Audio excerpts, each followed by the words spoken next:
Chapter 1438. Since they had already escaped, how could the five-star army allow them to escape back into the city? Cavalry charge. Yang Qindong rode the white dragon and looked at everything that was happening in front of him indifferently.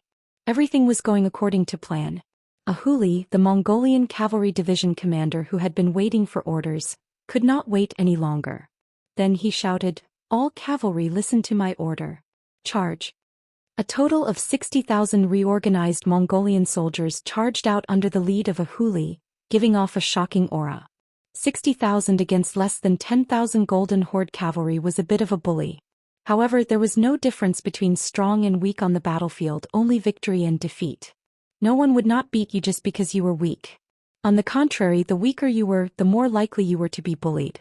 Sending out all the Mongolian cavalry at once was a way to train them. From Yang Qindong's point of view, when two armies fought, the first thing to do was to show their spirit. If they did not even have the courage to fight, then they would have already lost. And where did confidence come from? It came from the accumulation of victory after victory. What he was doing now was to accumulate the fighting spirit of the soldiers. This was also the path that new recruits had to take to become veterans. How could soldiers who had never been on the battlefield be called veterans? 60,000 against less than 10,000 people and 10,000 people who were already scared out of their wits. The result was obvious. Many of the Mongolian cavalry did not even have the chance to attack before news of victory came from the front. The enemy either died or surrendered. Fortunately, there were still 30,000 slave soldiers in Samara. Although their fighting strength was average, wasn't it a good opportunity for the Mongolian cavalry to train? Advance into the city. Seeing that the situation was settled, Yang Qindong shouted and led the army towards Samara, which was 5 miles away. No one expected the city to be conquered so quickly. None of the items in the city were damaged, which made the takeover of the city much smoother. The 30,000 slave soldiers in the city and less than 50,000 common people, men and women, old and young, became a kind of property. They were all brought out of the city and towards Kazan city. Another 50,000 non-human civilians, most of whom were from the Wa province, moved into Samara city. Every time they occupied a piece of land, they would move the people away and let other people occupy the land. This was the wondrous method under Yang Qindong's rule. It was also a path that was thought to be untrodden since ancient times. After all, no one was willing to leave their home unless they had nowhere else to go. In this regard, Yang Qindong had issued a strict order. In order to completely solve the rebellion of the non-ethnic people under his rule, and to prevent someone from causing trouble behind his back when he led the army out to battle, he implemented the method of migration of non-ethnic people whenever he arrived at a place. In this way, the initial investment was rather large and it even required a lot of money, but the results were good. At least for more than 10 years, there had not been any major riots in any place. The people were not from the same place, so it was difficult to unify the people. Those who opposed would eventually be unable to realize their ideas because they did not have enough rallying power. They were destined to be cleansed by time and finally become true Han people. The migration and pacification of the people in the Golden Horde was handed over to Commander Shibi. After Yang Qindong's observation, he found that this person had the ability to govern a place. He was a man of many talents in both civil and military affairs. Yang Qindong wanted to cultivate his ability to govern and planned to hand over this territory to him when he left this place. Shibi was a talent that Yang Qindong had discovered early on. Although he had surrendered to Yang Qindong and had once pretended to surrender to Northern Ming in order to survive, he was still very loyal to Yang Qindong. After several investigations, Yang Qindong had already come to a conclusion. Since that was the case, it was only right that he be given space to develop. He did not pay attention to the affairs in the city. Naturally, there would be someone else to take care of it. What Yang Qindong needed to do now was to lead the army straight to Sarai, the capital of the Golden Horde. At this time, the news of Samara's capture had reached Sarai. When he heard the news, General Muhammad was still reorganizing his army and had not yet left the city. When the news came, he was shocked. He secretly cursed Zhou Xian's stupidity. 20,000 cavalrymen and 30,000 slave soldiers. How could the city be captured in just one day? What a bunch of trash. Although he was puzzled, he had to speed up his army and prepare to meet the 5-star army at Sarai. Not only was Muhammad caught off guard, but Great Khan Muhammad also did not expect the city to be captured so quickly. When he learned that the Han army was only 200 miles away from Xinjing and could arrive in 3 days, he gave several orders to the surrounding Mongolian tribes to gather their troops outside the city. The sudden fall of Samara put the Golden Horde in a passive position. But even at this time, not many people thought highly of the five-star army. In their eyes, sheep were sheep. Even if they were given sharp weapons to kill wolves, they would still be no match for a pack of wolves. Army continued to speed up.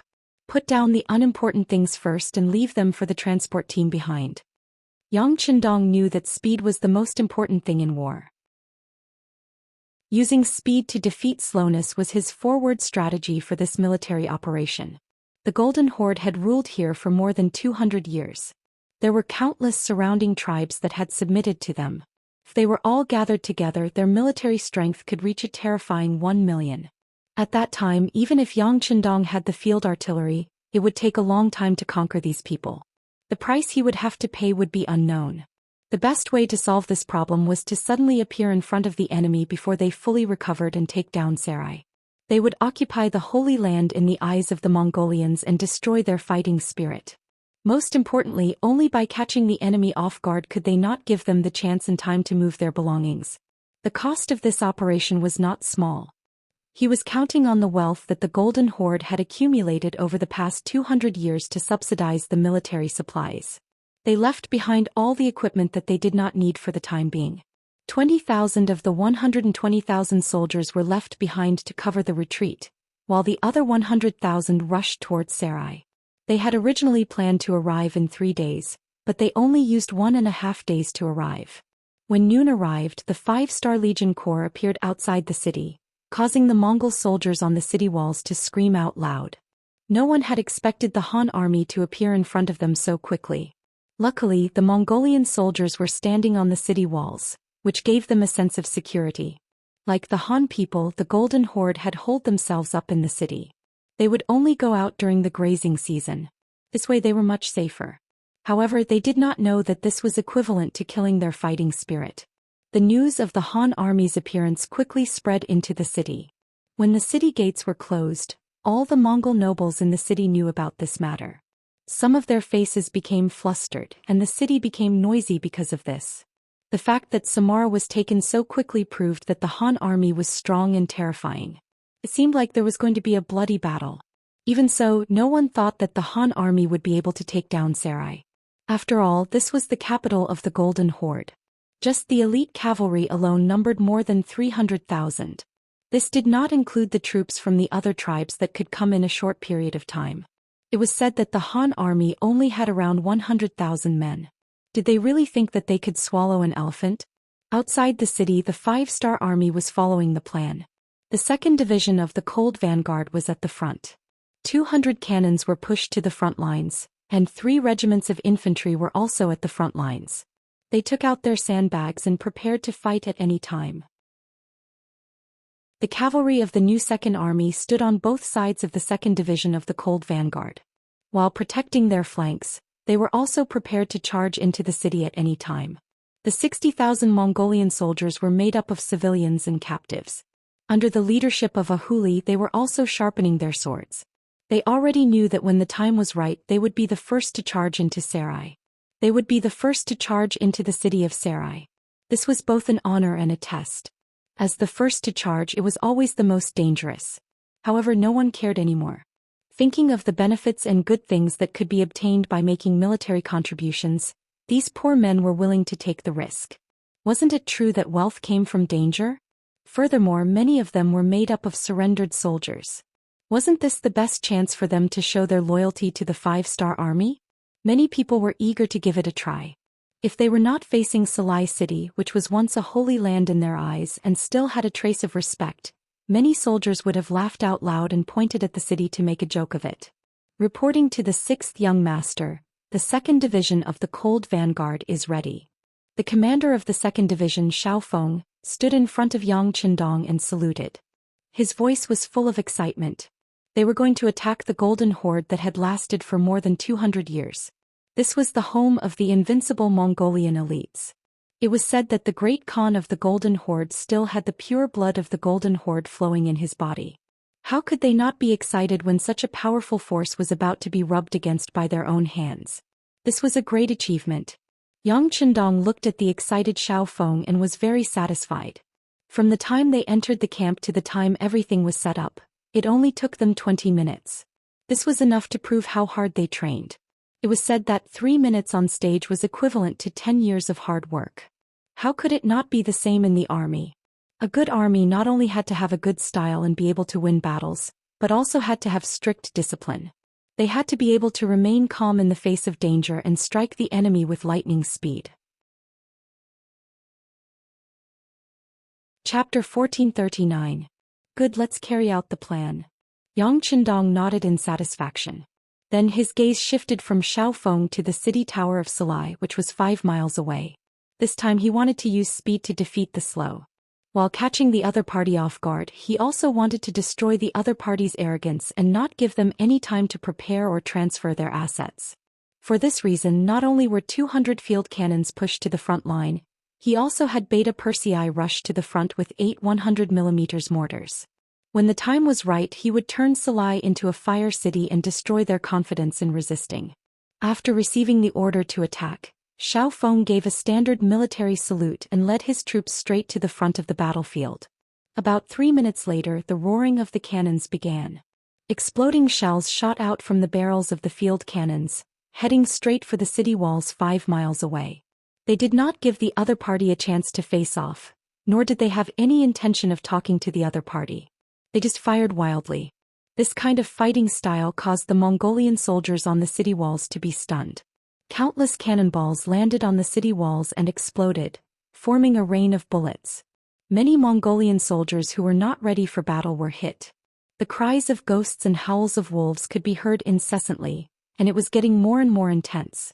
As the capital of the Golden Horde, there were dozens of cannons on the city tower of Salai. But whether it was the attack range or power, they could not be compared to the field cannons.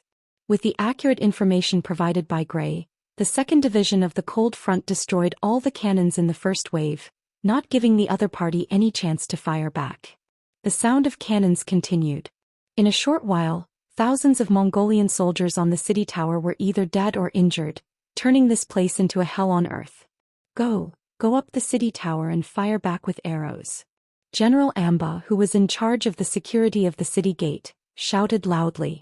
He led a group of soldiers to personally supervise the battlefield and chase the Mongolian soldiers who had come down from the tower out of fear back into the city. Although at such a distance the so-called bow and arrow attack was useless, but there had to be someone guarding the gate tower. Otherwise, if they gave the Han people an opportunity, who knew if they would rush up the gate tower? If that happened, they would have the higher ground and there would be no way to continue fighting. As the general guarding the gate, he would also be punished by the Great Khan. After a round of slaughter, they finally managed to stop the soldiers from escaping. Due to the sharpness of the blades, the Mongolian soldiers had no choice but to run back up with bitter expressions. As soon as the city gates opened, they galloped out on their horses, shouting and screaming. They looked like they were here and the Han army was ready to die. They are finally out. Behind a bunch of sandbags, 2nd Division Commander Xiao Feng's brows furrowed as he said excitedly. The speed of the Mongol cavalry's reaction exceeded his expectations. He did not expect the enemy to have such a swift reaction. They were definitely elites. Since that was the case, they had to eat them up. Orders: fire when they are 200 steps away. The commander's order was passed down through the soldiers. Very soon, the 3 regiments of Cold Front soldiers in the circular formation received the order. They took the opportunity to check their guns and ammunition one last time. After making sure that there were no problems, they placed their gun barrels on the sandbags, closed their left eye and opened their right eye and got ready to shoot. Cannon fire at a 30-degree angle fire. Lin Luan, who had just been promoted from an artillery battalion commander to a regiment commander, noticed that there were quite a number of Mongolian cavaliers charging out of the city. He wanted to reduce the pressure on the warriors, so he spoke to a group of 20 cannoneers beside him. Once the commander gave the order, the 20 cannons immediately changed directions and shrunk their attack range. They fired fiercely at the city gates, giving the Mongolian cavalry who had just exited the city and had yet to get into formation a direct blow. Under the sound of the cannons, the war horses neighed, and the formation became even more chaotic.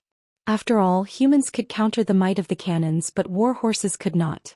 Seeing that the army was unable to gather up due to the cannons, Muhammad gave up on the idea of a large-scale charge. Instead, he waved his hand and said, "There is no need to gather up.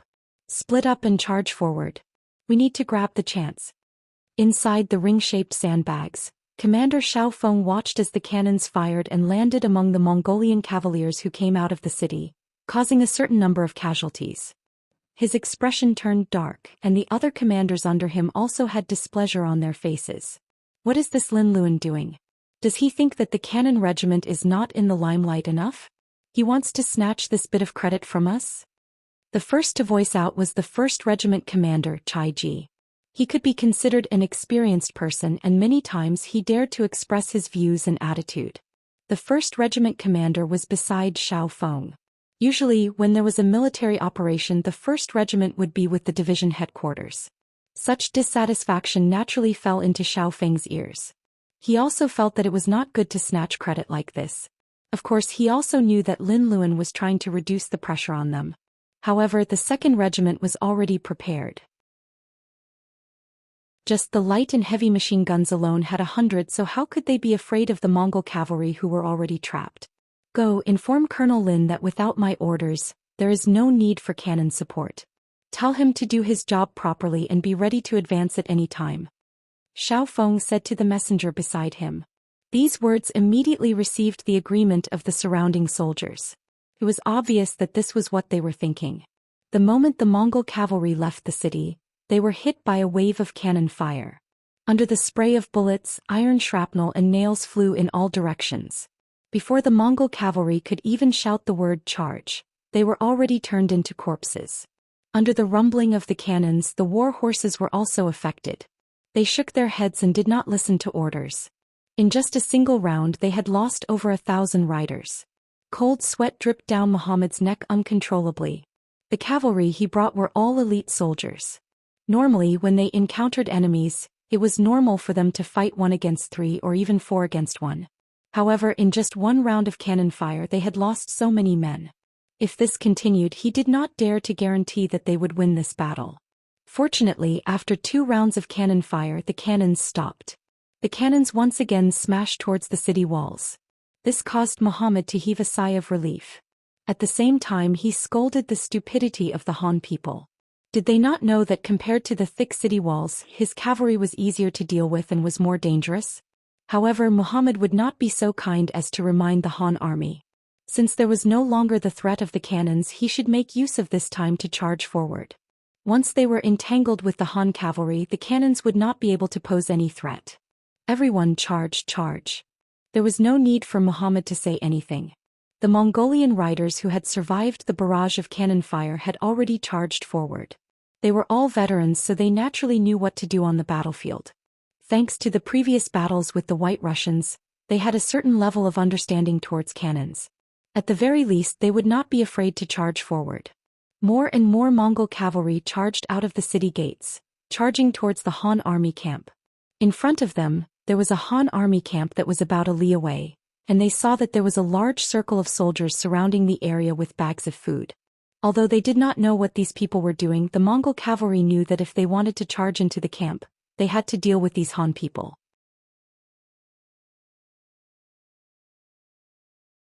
Chapter 1440.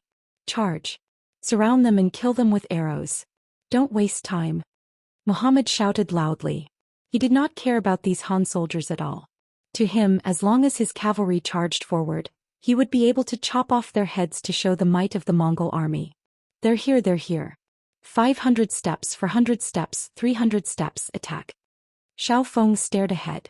When he saw that the vanguard of the Mongol cavalry had already charged into the attack zone, he did not hold back anymore. With a shout, the light machine gun in his hands spat out flames. Along with the sound, a division of machine guns beside him also spat out flames. A total of 30 machine guns also spat out flames at this moment. On the battlefield, 30 machine guns opened fire at this moment, and the continuous tongues of fire shot towards the charging Mongol cavalry. Row after row of Mongolian cavaliers who charged forward were covered in blood, and they fell off their horses one after another. It was as if the charging group was blocked by a flood of bullets, and the corpses piled up higher and higher beyond the limit of 300 paces. More and more Mongol cavalry died under the guns. In the face of such an area of effect attack, they did not have much time to think. With the inertia of the war horses, they could not stop even if they wanted to. Under such fierce firepower, the number of charging Mongol cavalry decreased rapidly, and their hearts were slowly taken over by fear. They had never seen weapons that could kill so cleanly, and at this moment they were panicking. Even though they charged forward with all their might under the orders of their generals, they were just cold corpses under these weapons. As the small mountain of corpses piled up higher and higher, the despair in the hearts of the Mongol cavalry finally exploded. Run! No one knew who shouted this in the crowd, but the Mongolian cavaliers who were originally charging forward started to scatter, just as they expected. These cavalrymen would rather die under military law than die under the bombardment of cannons and bullets. At least the former would leave behind a corpse, while the latter would be smashed into pieces. The 30,000 elite Mongolian cavaliers charged forward like chives, and they fell one by one. Under such an attack from all sides, be it generals or soldiers, they were all treated the same. Bullets did not have eyes, and no matter who it was, they were all killed. Muhammad, who was charging at the front, did not escape death because of his identity as a general. When several bullets penetrated his body, he struggled to raise his arm before falling off the horse with a plop. Muhammad was a great general of the Golden Horde. Even 8 to 10 people would not be able to get close to him on the battlefield. But now he was killed by a flintlock. It was also proven that his body was also made of flesh. When faced with a fatal bullet, he was no different from the others. Even Muhammad had died in battle, and the Mongolian cavalry who charged out could not see any hope of victory. At this moment, the sound of gunfire had yet to stop. Not only that, the walls of Salai city, under the continuous attack of the field artillery, finally cracked open a huge hole that was more than 30 meters long. As the walls collapsed, it created enough conditions for the cavalry to charge. Yang Qindong put down the binoculars in his hand and said in a firm voice, "Expand the results of the battle." Cavalry charge. The cannon fire was still going on, and the gap on the city wall was getting bigger and bigger. The 5-star army cavalry saw an opportunity and received orders to attack. According to the plan, the 60,000 Mongolian soldiers would charge at the front. After all, the city wall had just been broken, and there would still be resistance within the city. It would be very dangerous. If the conditions were right, they would not let the new Second Army attack. Yang Qindong had his own thoughts, and he did not intend to hide them from the others. Ahuli was well aware of this, but he didn't blame anyone. On the contrary, he acquiesced to this practice. After all, he had once been the Great Khan and had once commanded an army of 30,000. Although they were all his own army, they would still be divided. This time, letting the 60,000 Mongolian soldiers attack first was dangerous, but it was also a great opportunity. If they wanted to make a contribution, they could not be afraid of death. Moreover, the most worthless thing in this chaotic world was human life. Not to mention, the King Wunan of Damyong had already promised them that as long as the soldiers were registered, even if they died in battle, their families would be compensated. This was something that had never happened before. While Ahuli was open-minded, the Mongolian soldiers were open-minded as well. The moment they received the order to charge, they threw aside the fear in their hearts. Right now, they only cared about killing the enemy and gaining merit. Not to mention, many of them had been bullied by the Golden Horde. Some of their parents had even died at the hands of the Mongolian cavalry. Now was the time to take revenge. Once the 60,000 Mongolian cavalry charged, just the momentum alone could not be described with words. When the Mongolian cavalry on the city wall saw the black mass of soldiers approaching, they were scared out of their wits. They screamed and yelled in panic. They no longer had the courage to defend the city, so they turned around and ran back into the city. It was still the same saying, no one would choose to die if they could live. Although they were soldiers of the Golden Horde, they had not sold their lives to anyone. Knowing that they could not stop the enemy, only idiots would charge out and fight. The soldiers on the city wall quickly retreated. They ran faster than when they were facing the threat of the cannons. As a result, General Amba and his soldiers could no longer hold their ground. After killing dozens of people, they still could not stop the army from collapsing. In desperation, Amba had to take his soldiers to the golden tent in the city. The cannons rumbled, and Mahama in the golden horde had already heard it. Although the distance was rather far and the cannons could not reach him, just the sound alone was enough to tell that the power of the cannons was not small. Unknowingly, Mahama had a bad feeling. This Han army seemed to be different from the Han army in the past. This was the first time he had doubts about whether he could defeat such an opponent. At this time, a group of officials and generals had already gathered in the Golden Horde. They had all come to ask the Great Khan for advice. Although the Great Khan did not know more than them, they did not have any better ideas. Mahama sat high up and looked at the panicked crowd. He said with a faint smile, "Everyone, do not worry. Muhammad has already brought 30,000 elite cavalry out of the city. I believe that good news will come soon." "Well, then it's fine." Hearing that the number one general Muhammad had already led out an army of 30,000 elite steel cavalrymen, everyone revealed a relieved expression. After temporarily stabilizing everyone's mind, Muhammad said again, "After all, the Han army has more than 100,000 soldiers. We cannot lower our guard. We need to continue to send out troops. This time, since the Han army has come, don't think about going back. Everyone who will go out to fight." Muhammad was not confident that he could destroy the Han army with just 30,000 fine iron. Therefore, he needed to send more troops to the battlefield. He needed to have enough advantage in numbers. Only in this way can he completely win this war. Especially when they were discussing, the sound of cannons did not stop. Muhammad was even more certain of the idea of sending reinforcements. Hearing that they still needed to send people out, everyone deeply agreed. The Han army was an army with cannons. Just 30,000 cavalry was not enough. But after all, they were facing cannons that killed without blinking. Once they entered the battlefield, there was a possibility of losing their lives. For a moment, everyone looked at each other. No one rashly took the initiative to stand out. "What? Could it be that you want this Khan to call your names?" Seeing that no one responded, Muhammad's face showed a trace of anger. His son Bora was also watching coldly from the side. He saw the corners of everyone's mouth. If there was a chance in the future, he would not spare these people. Thinking back to their ancestors, what kind of glory did they have? Wherever they went, no one could stop them, no one could match them. At that time, there was no lack of fierce generals. But only a few years had passed. Everyone was used to living a good life and began to fear death. The Han army had already arrived at their doorstep. No one dared to take the initiative to stand out. No wonder in these years, when they fought with the White Russians, their advantage was getting smaller and smaller. With such generals, it was only a matter of time before the country was destroyed. Muhammad's eyes were still coldly staring at everyone. If no one stood out, he would call their names. But at this time there was a sudden sound of hurried footsteps. Then a guard from the golden tent entered the hall and said anxiously, "Great Khan, General Amba requests an audience." Amba. Muhammad instinctively frowned. Isn't he guarding the city wall? Why did he come down without orders? "Father, there must be something important to report. Why don't we call him in first?" Bora also felt that the situation was not good. But if he wanted to know what happened, he still needed to see Amba. "Call him in."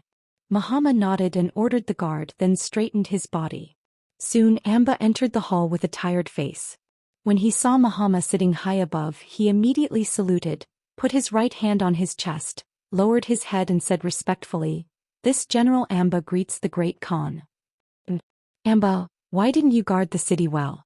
Why did you come here?"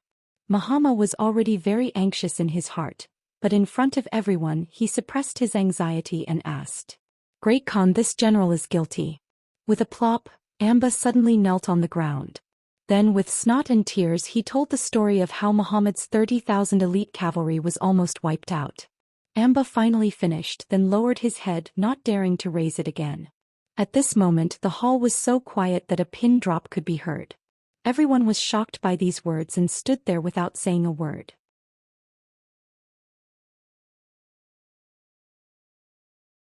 Chapter 1441. No one had expected that the battle would end up like this. How long had it been? Not only had they lost the city gate, even the 30,000 elite cavalry that Muhammad had brought with him were gone. That was 30,000 elite cavalry. If it was a clash of swords and spears on the battlefield, Even 100,000 ordinary Mongolian cavalry would not dare to claim victory. But now they were all gone. What was going on? Could it be that the strength of the Han army is stronger than their elite cavalry? Everyone turned pale with fright. In the end, they all looked at Khan Mahama. At this time, they had no idea what to do and could only listen to the Khan's orders. How could Mahama not be startled? He had thought that this battle would be very difficult, and he had even prepared to pay a certain price. But he had never expected that they would lose so quickly. From the time they learned of the 5-star army's appearance to the loss of the city gate, it had only been a little more than 2 hours. What could they do in this time? If it was an ordinary army, they would not have finished gathering. But the Han army had already attacked.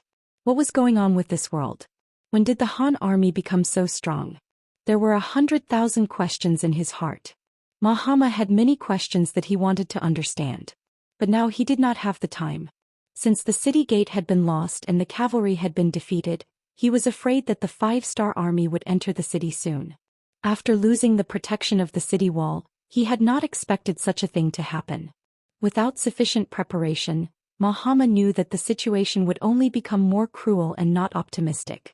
Men drag Amber away and behead him. Mahama was worthy of being a Khan for many years. His reaction was very fast.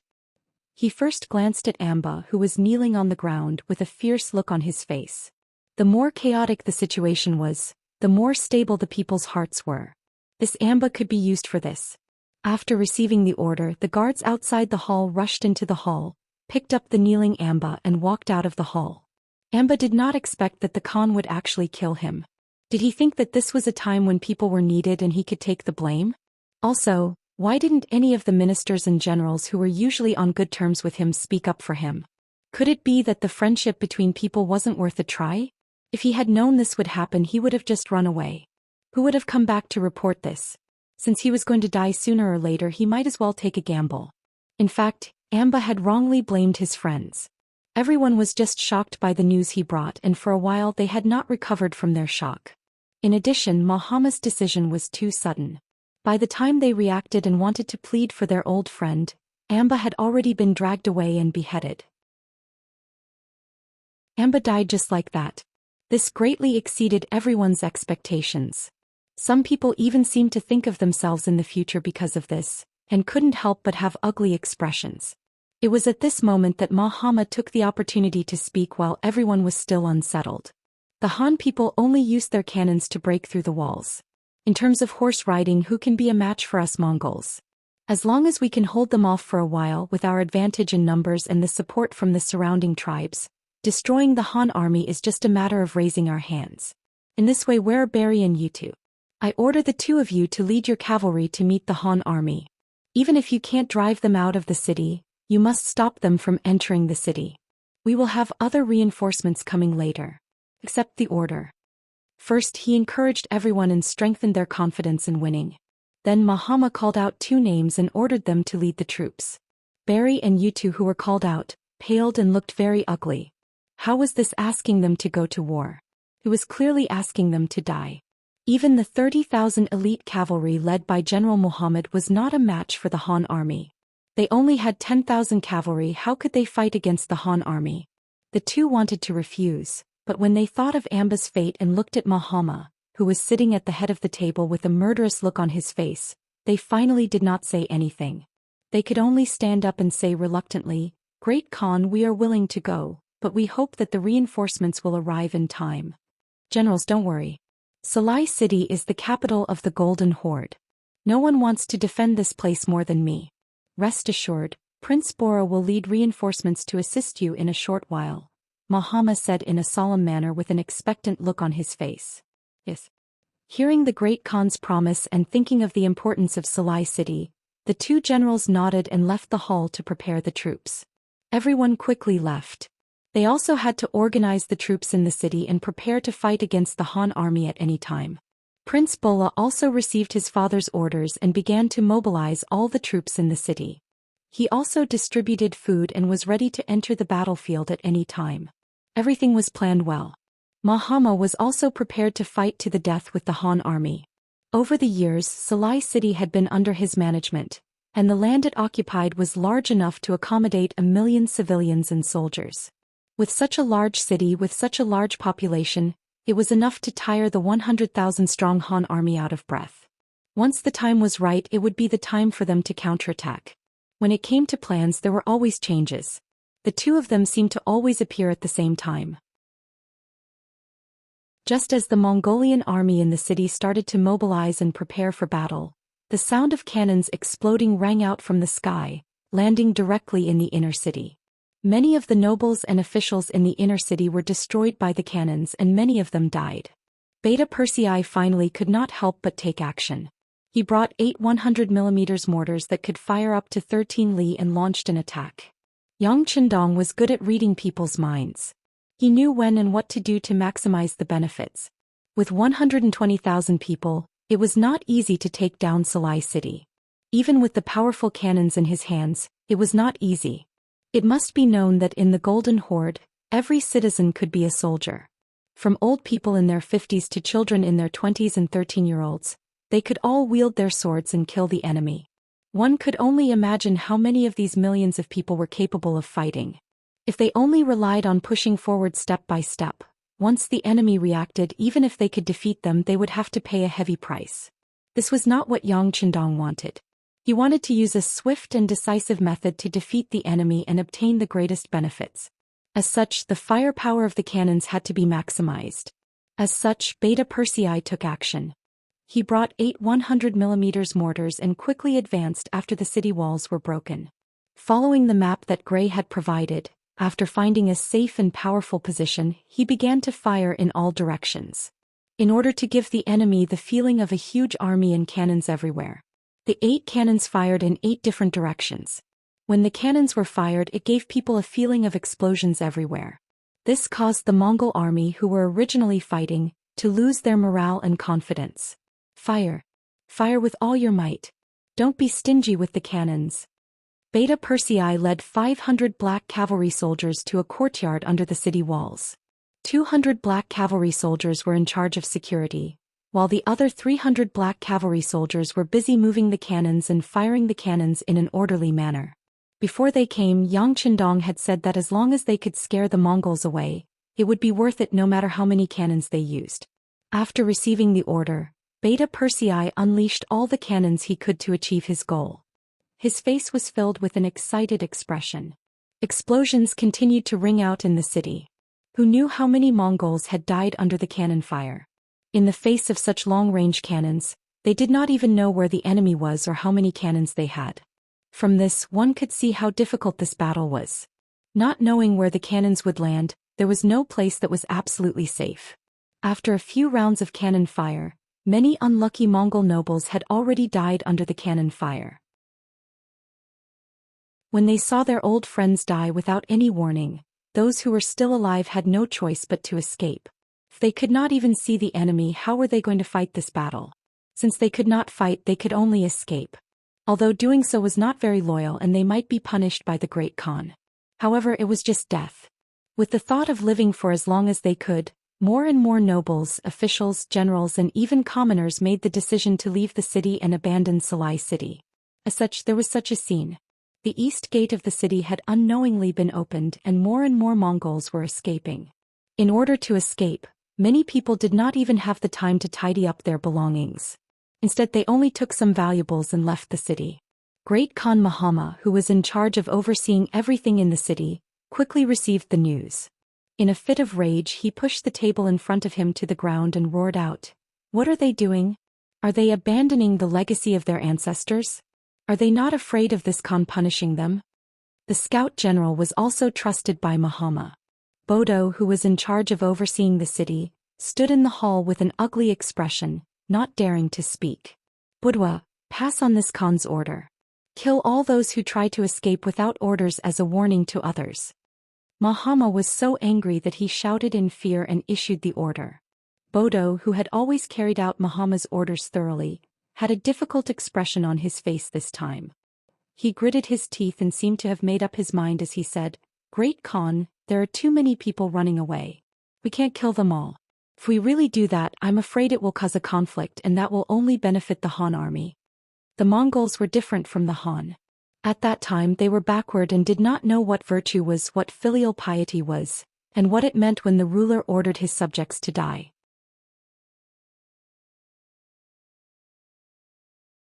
Chapter 1442. Their hearts were full of wildness. If someone wanted to harm them, even if that person was the Great Khan, they would still dare to fight back. It was precisely because of this consideration that Bodo came up with such a statement. Because if they really started a massacre at the East Gate, those nobles and generals who escaped would definitely kill them. In this way, the ones who would benefit from killing each other would be the Han army that entered the city. How could Muhammad not know this? It's just that he was really angry. He was angry at the 5-star army for not playing by the rules, he was angry at the cowardice of his subordinates, and he regretted that he was about to abandon Salai city. Yes, at this time Muhammad also made the same decision as everyone else, and that was to escape the city. Compared to others, Muhammad cherished his life even more. He enjoyed the feeling of being above others. Clothes were stretched out for him and food was served to him. This made him even more afraid of death. He was afraid that he would lose everything. After knowing that the city couldn't be defended, he could only choose to escape if he wanted to live. Sai, forget it. Since that's the case, how can this Khan do something that hurts his loved ones and pleases his enemies? Go call the prince over. Muhammad said to Bodo with a compassionate look. He was obviously forced to, but he pretended to be considerate of everyone. Bodo couldn't see it, but for the sake of his own life he still cooperated and said, "The Great Khan is wise. The officials will definitely thank the Great Khan for his painstaking efforts." "Okay, go call the prince over," Muhammad said with a disheartened look. The Great Khan also escaped. The 20,000 iron armor army that Prince Bola had just gathered became a tool to open up a path for escape. In order to allow the Great Khan to escape from the city smoothly, these cavalrymen with golden armor slaughtered their way out of the East Gate. Countless courtiers died because they stood in the way. The spies that were arranged in the city immediately reported this news to the new Second Army's commander. At this time, Beta Persei also appeared with 500 black cavalry soldiers. Along the way they had fired countless cannonballs and killed countless people. Finally they had turned the city into a mess. She had already heard from a spy about Muhammad. He heard that when she left the city, just the carriage that accompanied her stretched for 6 to 7 li. Even if one were to think with one's toes, one would be able to guess how much treasure had been transported away.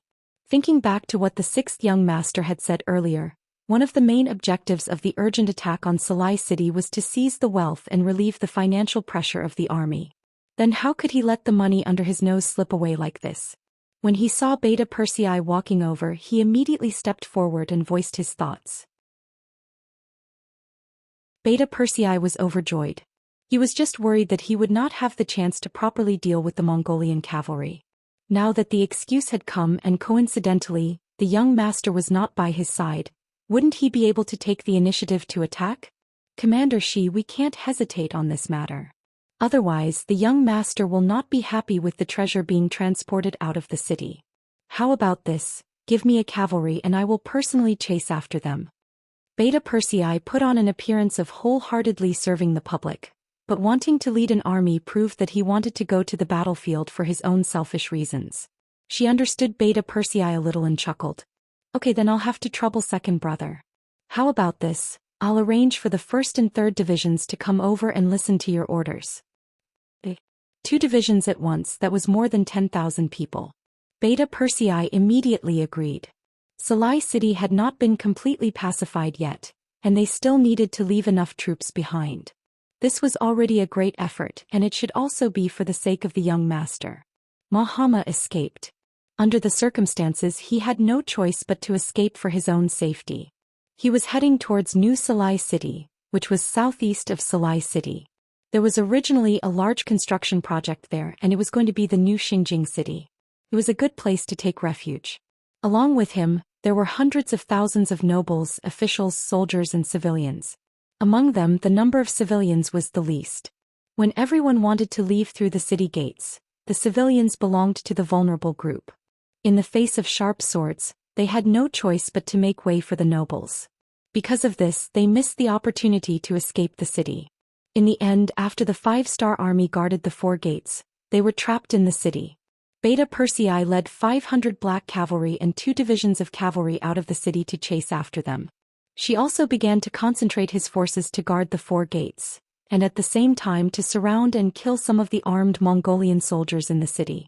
This was the place where the Xinjing city of the Golden Horde was located. It was once a place where everyone was a soldier. Although Mahama and the others had left, they still could not be careless. She was a serious and methodical person. When a mission was handed to him, he only needed enough time to complete it. What made him happy was that under the heavy siege, many Mongolian generals came to join him. Among them, Baru and Wu Tuo were the 2 leaders. They were the ones who were left behind by Mahama to block the 5-star army. But when they saw that the artillery was everywhere, had a long range and was powerful, how could they still fight? In addition, they heard that the Great Khan and the nobles had already left the city and they were abandoned. The feeling of being abandoned was quite unpleasant. They did not want to die, and they did not want to die without knowing why. After a final discussion, they came to join him. They had already asked around. This Han commander could be considered half a Mongolian, so he would not make things difficult for them. Naturally, he was overjoyed that the 2 generals got along so well with each other. He immediately said that the 5-star army was in need of people. As long as the 2 generals were sincere, not only would they not make any mistakes, they would even be rewarded. As for how much they would be rewarded, it would depend on their performance. Generals, the 5-star army places more importance on ability and less on experience and background. As long as you do your best, you will be able to obtain a Han nationality in the future. You will be able to enjoy endless riches and safety. You must make good use of this opportunity. Shibi said earnestly to Barry and Wu Tuo. Yes, thank you General Shibi for your reminder. But what can we do next? Baru and Wu Tuo were naturally very happy. Who did not want to pursue a better life? In the past, it was only because they did not have the opportunity. Now it was time for them to perform. How about this? The 2 generals should be very familiar with the situation in the city. I will leave the law and order here to you. Firstly, suppress all the opposing forces in the city, and give the people a peaceful environment. Secondly, find the gold and silver hidden in the city and give it to Bugnam of Gojoseon. Once the matter is settled, I will naturally request for the 2 generals to be rewarded. Shibi was intentionally testing the loyalty of the 2 generals. He did not intend to give them a single soldier and allowed them to do as they pleased. This way, even if something happened, he would not lose anything. Baru and Wu Tuo, who were left behind by Mahama, although they were generals, their status was not very high. Otherwise, they would not have been given such a difficult task. Now that they had the opportunity to perform well in front of their new master, who would not work hard. With their help, the situation in the city quickly became much more stable.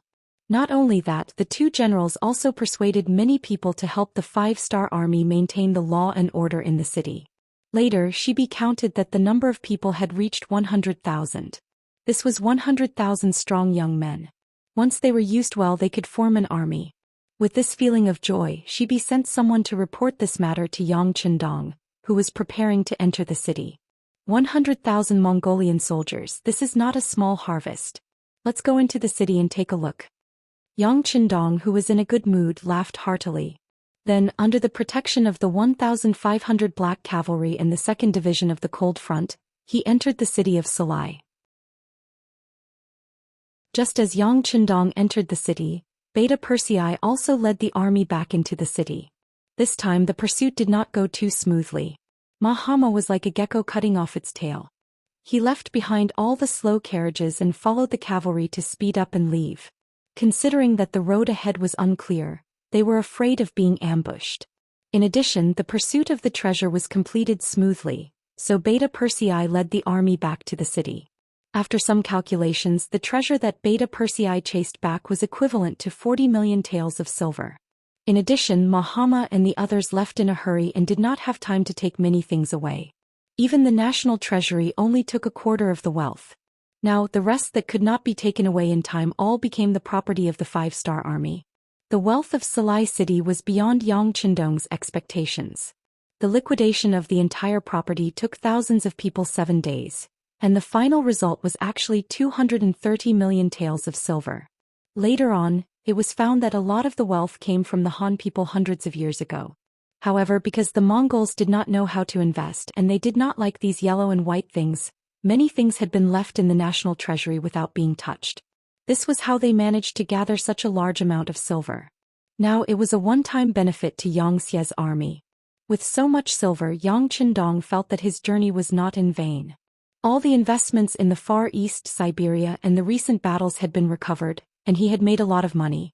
Overjoyed, he ordered people to leave 5,000 taels of silver for development, and sent the other 180 million taels of silver back to Xichen city. This was the fastest way to plunder wealth in war.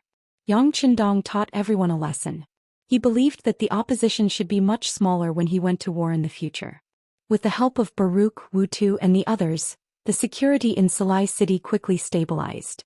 With the continuous migration of foreign people under Xianxia, and the migration of the people here, everything related to this place would gradually be wiped out in the wheel of history. Perhaps after a few decades or 100 years, the people here would forget that this place was once the capital of the Golden Horde. At that time, the culture of the Han people and their status as landlords would completely dominate this place. By then, it would really be deeply rooted and could not be easily shaken.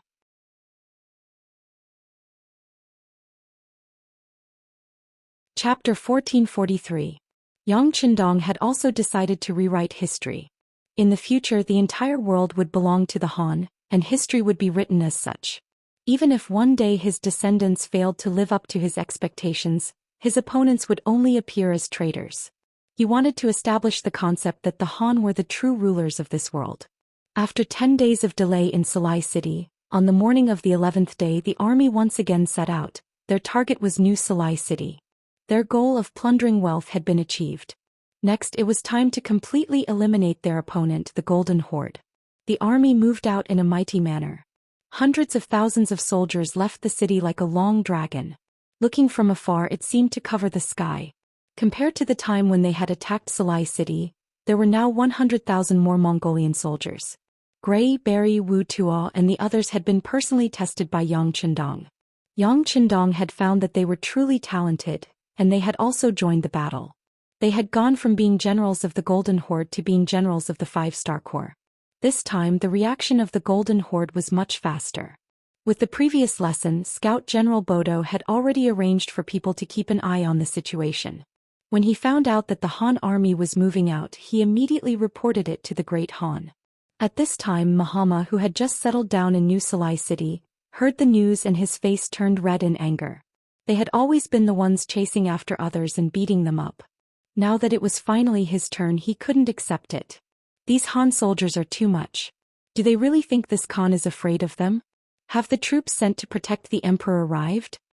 Bodo, who had been waiting for this question, immediately replied, Great Khan, there are already a dozen tribes that have heard the news and arrived outside New Salai city. There are still a dozen tribes that are rushing here because of the longer journey. If we add them all together, there are hundreds of thousands of people. It's enough to deal with the Han army. Good. If that's the case, order people to pacify the tribes that have already arrived. Send people to urge the tribes that have yet to arrive. At the same time, clear out a wide area in front of the city. The battlefield should be at least 50 li horizontally. This time we will meet the Han army here. We can't retreat anymore. This Khan wants to see if these Han people really have 3 heads and 6 arms. Even if that's the case, this time we will not let them return. Mahama said with a face full of confidence. He was not prepared to retreat anymore, or rather there was no place for him to retreat to. Although the Golden Horde was huge, after years of development, its population was not small. However, there were only a few large cities. Firstly, it had to do with their habits. Living in the city was comfortable, but how could they survive without grazing? Secondly, they did not know how to run a business. Even if they spent a lot of effort to build a city, not only would there be no income, but they would also have to pay for it. How could Mahama and the previous great Khans do such a loss-making business? After losing a few major cities, especially after losing Sarai, Mahama did not want to retreat anymore. He was prepared to fight to the death here. This time he would bring a few 100,000 Mongolian elites to teach the Han army a lesson. Mahama had already made up his mind and no one dared to persuade him anymore. Thus, they contacted the other tribes and invited them to gather at New Sarai city to fight the Han army. For this, the ministers, generals and nobles who followed Muhammad promised countless benefits. More and more tribes received requests to mobilize their troops, and not many tribes dared to refuse. Although the people in charge of relaying the message were polite, there was a strong sense of threat in their words. For example, if they could come, they would be extremely grateful and promised benefits. If they could not come, then they would have to take care of themselves. Just a simple sentence of "take care of yourself" was enough to shake the hearts of many small clan leaders. They sighed deeply and had no choice but to send out reinforcements. He was one of them. As the leader of a small Mongolian tribe, he had 30,000 Mongolian civilians under his rule. Among them, 5,000 were young and strong cavalry. Although he was not as strong as the larger tribes, he was still a decent force among the smaller tribes. In the past, when they fought with the Rasi principalities, they had been sent out to fight. Every time, regardless of whether they won or lost, they would have to retreat with their tails between their legs. After a few times, he had some opinions. He was a valiant general with a height of more than 8 feet. He was tall and strong. Just by standing in front of him, he gave off a strong sense of pressure. He was also very strong and his equestrian skills were extraordinary. Even the experts of the tribe would not be able to get close to him in a group. Such people usually had a straightforward temper. They didn't beat around the bush and liked to go straight to the point. But no matter what his temperament was, he did not dare to refuse the requests of the Golden Horde. He did not forget that there was once a leader of a small tribe who was on good terms with him. Because he fell ill, he was delayed in sending out reinforcements. As a result, he was massacred by the elite cavalry of the Golden Horde. The entire tribe had more than 10,000 people, regardless of gender or age. None of them survived. When he heard the news, he had rushed over to take a look. When he saw that there were children in swaddling clothes who had died under the scimitar, he was completely shocked. Although over the years, he had killed many people, but he had not killed such young children. This was clearly a move to exterminate the tribe. From then on, he hated the self-proclaimed orthodox leaders of the Golden Horde. At the same time, he was also afraid of them. If they had any orders in the future, he would not dare to disobey. This time, he who had received another order, quickly gathered the young men in the tribe. Nearly 1,000 of them were new recruits. They had just been added. Some of them were only 13 or 14 years old. However, as Mongolians, they had grown up on horseback. Even at this age, their horsemanship was quite good. "Chief, you must bring them back safely." A woman who looked to be in her 30s but was still very beautiful said to he with a pleading look. She was He's wife, Wu Yun. She was very wise in Mongolian. This woman had played a big role in the development of the tribe to this day. Every time the men went to war, she would lead the entire tribe and the women to wait for their husband's return. In the past, Wu Yun would also give a few words of advice when he went to war. But this time it was different. Her eyes were filled with tears. It was because her and he's son, Dorza, was among the nearly 1,000 new recruits. He was just a child who had just reached the age of 14. In the last war, when they fought the Rasi, the tribe lost nearly 1,000 people. This time they had to choose from boys who had just turned 14 years old. Although it was said to be a selection, it was actually a selection of people. In a small tribe of 30,000 people, the ratio of boys was not high. As the chief's son, Zhou was naturally chosen to join the army. If he wanted other people's children to send their sons to him as the chief, how could he not set an example? Looking at Wu Yun's teary face, how could he not understand what she was thinking? He sighed and said, "The young eagle will grow up sooner or later. How can a man become a real man if he doesn't go through hardships? You must believe in our son Duozha. He will definitely survive the cruel war." With such a serious tone, he had already made his stance clear. That is, if something happened, he would definitely not take care of them. In his eyes, these 5,000 people were all his soldiers and there was no distinction between them. Wu Yun, who had long been familiar with he's life, was slightly disappointed. But there was nothing she could do. She could only loosen her grip on he's arm and prepare to let him go. But at this time, a soldier's voice suddenly came from outside the yurt. "Chief, there is a person who claims to be your good friend, who wants to see you." And he was not surprised when he heard this. Every time before a war, the leaders of other tribes would come to discuss this matter. First of all, it was to unify everyone's opinions. Once on the battlefield, rootless duckweeds like them could support and help each other. That might increase their chances of survival. He also thought that the other tribes had sent people to discuss this matter, so he said, "Invite the distinguished guest in." The curtain of the yurt was lifted from the outside, revealing a burly man. Although he was slightly weaker than there was not much difference. The moment this person appeared, a look of shock flashed across He's originally calm eyes. He opened his mouth and could not help but ask, "General Gray, why are you here?" It was no wonder that he was so surprised.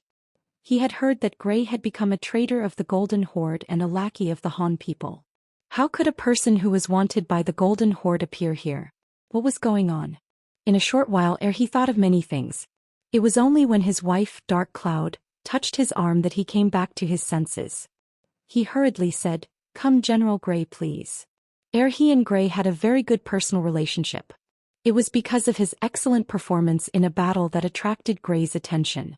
In contrast, Gray was a very famous general in the eyes of the Golden Horde Khan. To be able to establish such a relationship was naturally what he wanted.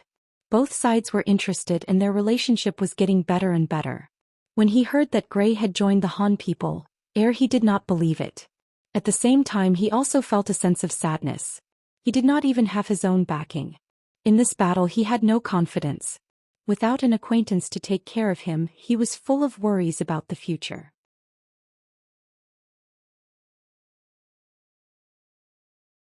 Chapter 1444.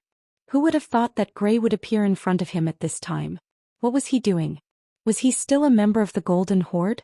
Whose attitude did he represent this time? What should he do? Many thoughts flashed through his mind in a short while, but he still pretended to be calm on the surface. He said to Wu Yun, "Our esteemed guest is here. Go and prepare some food." Wu Yun knew that he was looking for an excuse to make her leave. She nodded sensibly and gave Gray an apologetic smile before turning to leave. When only the two of them were left in the tent, it suddenly became quiet. Gray's voice broke the silence as he sized up he seriously. "What? Are you surprised that I'm here?" He didn't expect Gray to ask this. Originally, he thought that if Gray didn't mention it, he wouldn't take the initiative to mention Gray's position. But now he had no way out. He could only nod. "That's right. I heard that General Gray has surrendered to the Han people. Is that true?" "That's right. I surrendered to the Han people." Gray only waited for he to finish speaking before quickly giving an answer. This caused he to be surprised. In the eyes of the Mongols, surrendering to the Han was an extremely shameful thing. Any self-proclaimed man would never do such a thing. However, at this moment Gray had actually admitted to it in such a straightforward manner. This had truly exceeded his expectations. Even if Gray had just found a reason or used a more tactful way of saying it, it would have been fine. Seeing the surprise on his face, Gray shook his head and smiled. If it was in the past, he would definitely not say such a thing. He would be proud of surrendering to the Han people. But this time, after seeing the power of the 5-star Army's firearms, he was convinced. He also completely understood that if the Golden Horde were to face the tyrannical power of the 5-star Army, there would only be one result, and that was failure. As for the degree of failure, it would depend on how strong Mahama's resistance was. If the entire Mongolian people resisted, although the Mongolians would not be completely wiped out, they would definitely suffer a great loss. Since that was the case, Gray believed that what he needed to do was to preserve as much of the strength of the Mongols as possible. Hence, when he heard that Mahama was gathering the Mongol army towards New Salai City, he took the initiative to ask Yang Qindong. He wanted to persuade more Mongol tribes not to become enemies with the 5-star Army. What Gray didn't expect was that after hearing his request, Yang Qindong only hesitated for a moment before agreeing. Not only did Yang Qindong give him a sizable amount of gold and silver, he even allowed him to leave the camp with a dozen of his personal guards. Not only did he not send anyone to keep an eye on them, he also gave them enough money. A look of disbelief appeared on Gray's face as he walked out of the 5-star Army's camp. He finally understood what the big picture was and what it meant to be broad-minded. There was no doubt that Yang Qindong possessed these characteristics. Just in terms of structure alone, he was far superior to Mahama. It was also because of this that Gray wanted to do a good job in persuading the Mongolians to surrender. This wasn't just to preserve the bloodline of the Mongols. More importantly, he wanted to prove to Yang Chendong that he had not misjudged him. Since he had received money and gained trust, he would do a good job. Thus, Gray came to heir, the leader who had a good personal relationship with him and most importantly who was sincere in his consideration for his tribe. Not all Mongol leaders were good to their tribe. Due to their living habits, the Mongols who lived by herding animals could not gather in a city like the Han people. If not, where would they find such abundant water plants? Because of this, the scattered Mongol tribes would often fight over land with abundant water and grass. Once they gained power, some leaders' greedy natures would be exposed. They would take the best things in the tribe for themselves, becoming a parasite that could enjoy life without putting in any effort. There were many other tribal leaders like him. They only needed to curry favor with the nobles of the Golden Horde to secure their positions. However, most of these leaders did not have much fighting strength. Even if they led their troops to victory, it was only because the enemy was too weak or because the difference in strength between the two sides was too great. There were those who reaped without sowing, and there were also those like he who shared the suffering of the people. Gray naturally respected the latter. Not only did such leaders win the hearts of the people, but their soldiers also dared to fight to the death. Such people were the ones he should recruit. They were the ones who should be protected and passed down in the Mongol army. Since he had decided on his target, Gray thought of many methods along the way. In the end, he decided to tell the truth. For a straightforward leader like if you tried to deceive him, it would only have the opposite effect if he found out. After deciding to speak the truth, Gray's direct and straightforward attitude and reply came about. He who was not prepared, was confused by Gray's actions. Fortunately, Gray did not rush him. Instead, he sat there quietly waiting for he to think and consider. He only needed to be prepared to answer at any time. After at least the time it took to drink a cup of tea, he slowly raised his head and looked at Gray. General Gray, are you here to persuade me to surrender? Yes. Why? That's because a hero like you shouldn't become the victim of Mahama's wrongdoings. Gray said resolutely. Since he had already submitted to Yang Chendong, the so-called Great Khan of the Golden Horde was nothing in his eyes. There was no need for him to show any mercy. Sacrifice. He was puzzled. That's right, a sacrifice. Don't you think so? Over the years, how many battles have you fought for the Golden Horde? What did you get in the end? What else do you have other than the most basic rations you can obtain during the war? Gray laughed coldly and said, "Oh, if you want to say anything, I'm afraid that there are fewer and fewer men in the tribe, and their strength is getting weaker. Do you know that this is Mama's goal? He wants to use his opponents to weaken the strength of your tribes. Only in this way can no one threaten him and replace him." Er's expression kept changing as he listened to them. Of course, he understood the logic behind this. Not only him but the other tribe leaders also saw it clearly. But what could they do? If they did not listen to Mama, the other party's elite cavalry would appear at any time. One was to slowly exhaust their strength through war, and the other was to be directly exterminated. Choosing one of the two, as long as one was not a fool, they would know what to do. He shook his head. "General Gray, there is no need to say any more. Even so, we are still a Mongol tribe. General, you surrendered to the Han and became a captive in the hands of the two-legged sheep. I'm sure you feel good." He actually started to counterattack. Gray was not angry but laughed. What he was afraid of was that he would not say anything. If that was the case, it would be very difficult to persuade the other party. But as long as the other party was willing to speak, he would have a chance. Therefore he was not angry.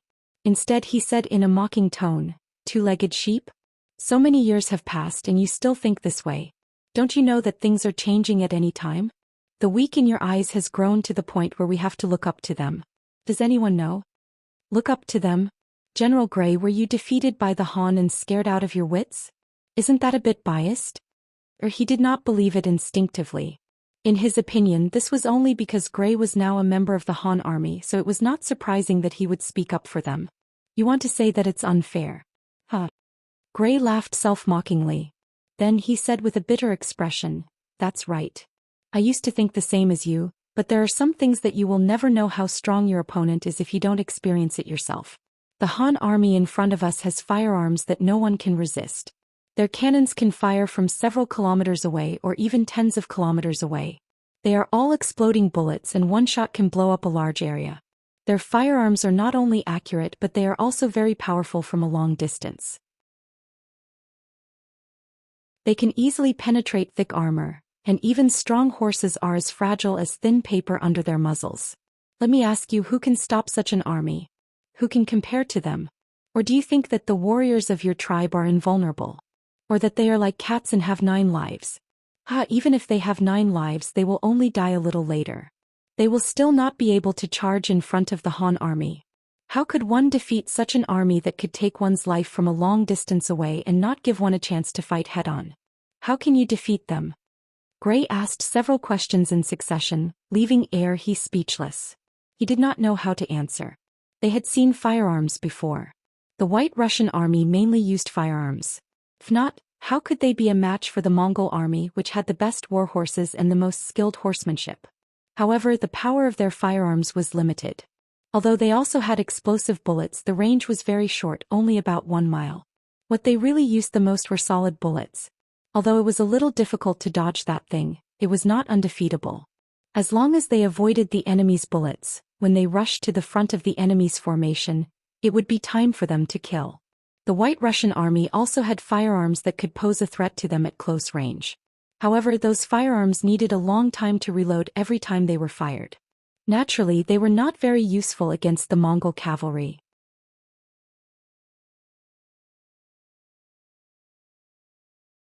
Chapter 1445. Even so, the Mongol army had to pay a huge price in order to obtain victory against the White Russian army. Furthermore, this method of fighting where both sides suffered heavy losses caused the Mongol cavalry to feel fear and headache. Now, Gray was saying that the Han army's firearms were far more powerful than the White Russian army's. Furthermore, from the looks of it, their firepower was not just 1 or 2 times greater. Bullets with a range of a few kilometers and muskets that could continuously take a person's life. If they really had these things, it would be normal for the Mongol army to lose. Erhe's expression kept changing. Gray knew that the other party had taken his words to heart. Striking while the iron was hot, he continued to speak. It's precisely because of the might of the Han army's firearms that this general was defeated in their hands.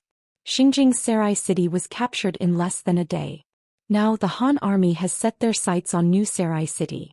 It's laughable that Mahama, who doesn't know the difference between them and the Han army, wants to fight to the death. However, they don't know that the final battle will happen, but they will definitely be the ones to die. The Han army will definitely win. No matter how many tribes come this time, they won't be a match for the Han army. They will just be increasing their casualties. Isn't this a little exaggerated?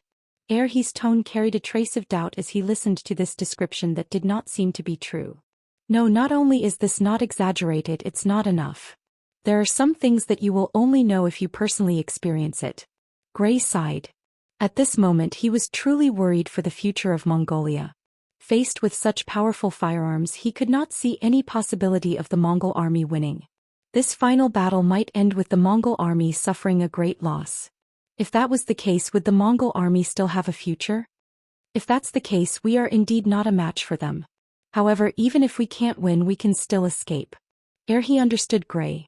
Although he was greedy, he was not a person who did not know how to lie. Thus he chose to believe Gray. However, he did not think that surrendering to the Han army was the only way to survive. Escape? Where are you running to? I forgot to tell you that the Han army this time is different from the Han army in the past.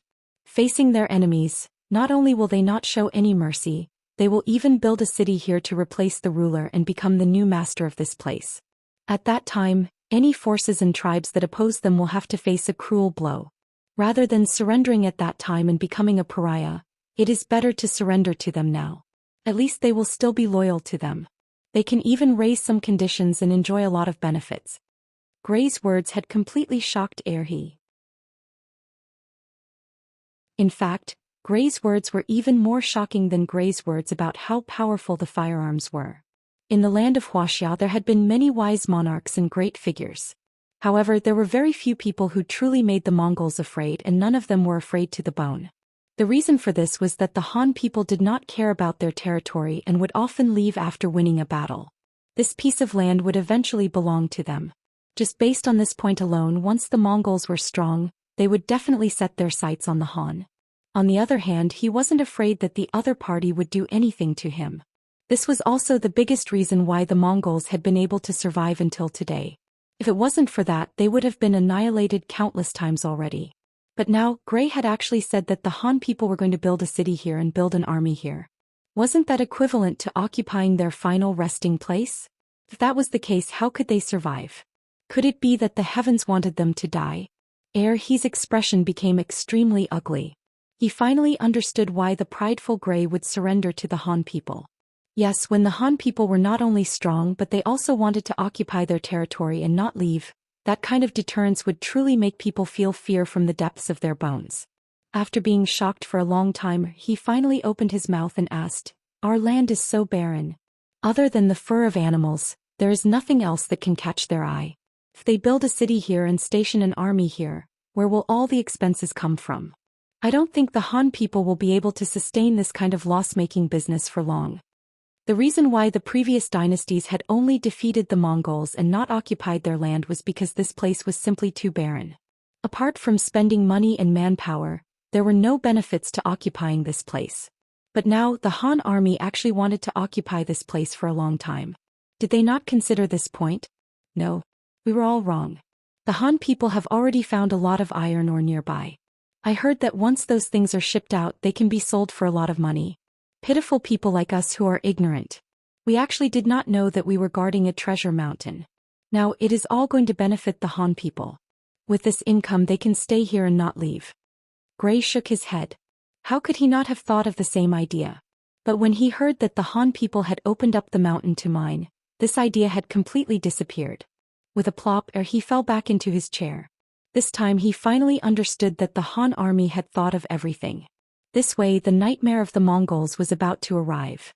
No, it could not be said that it was a nightmare. The Han people needed people to mine, right? This way, wouldn't it be an opportunity for them? If they lived a herding life, they could survive when the years were good, but it was not a long-term plan. If they could help the Han people mine and earn money, who would say that this was not a good thing? However, if they wanted to get a share of the profits, they had to make the Han people believe in them and leave a good impression on them. When he thought of this, he looked at Gray, there was no longer ridicule in his eyes, only admiration. It turned out that there were people who thought even further than him.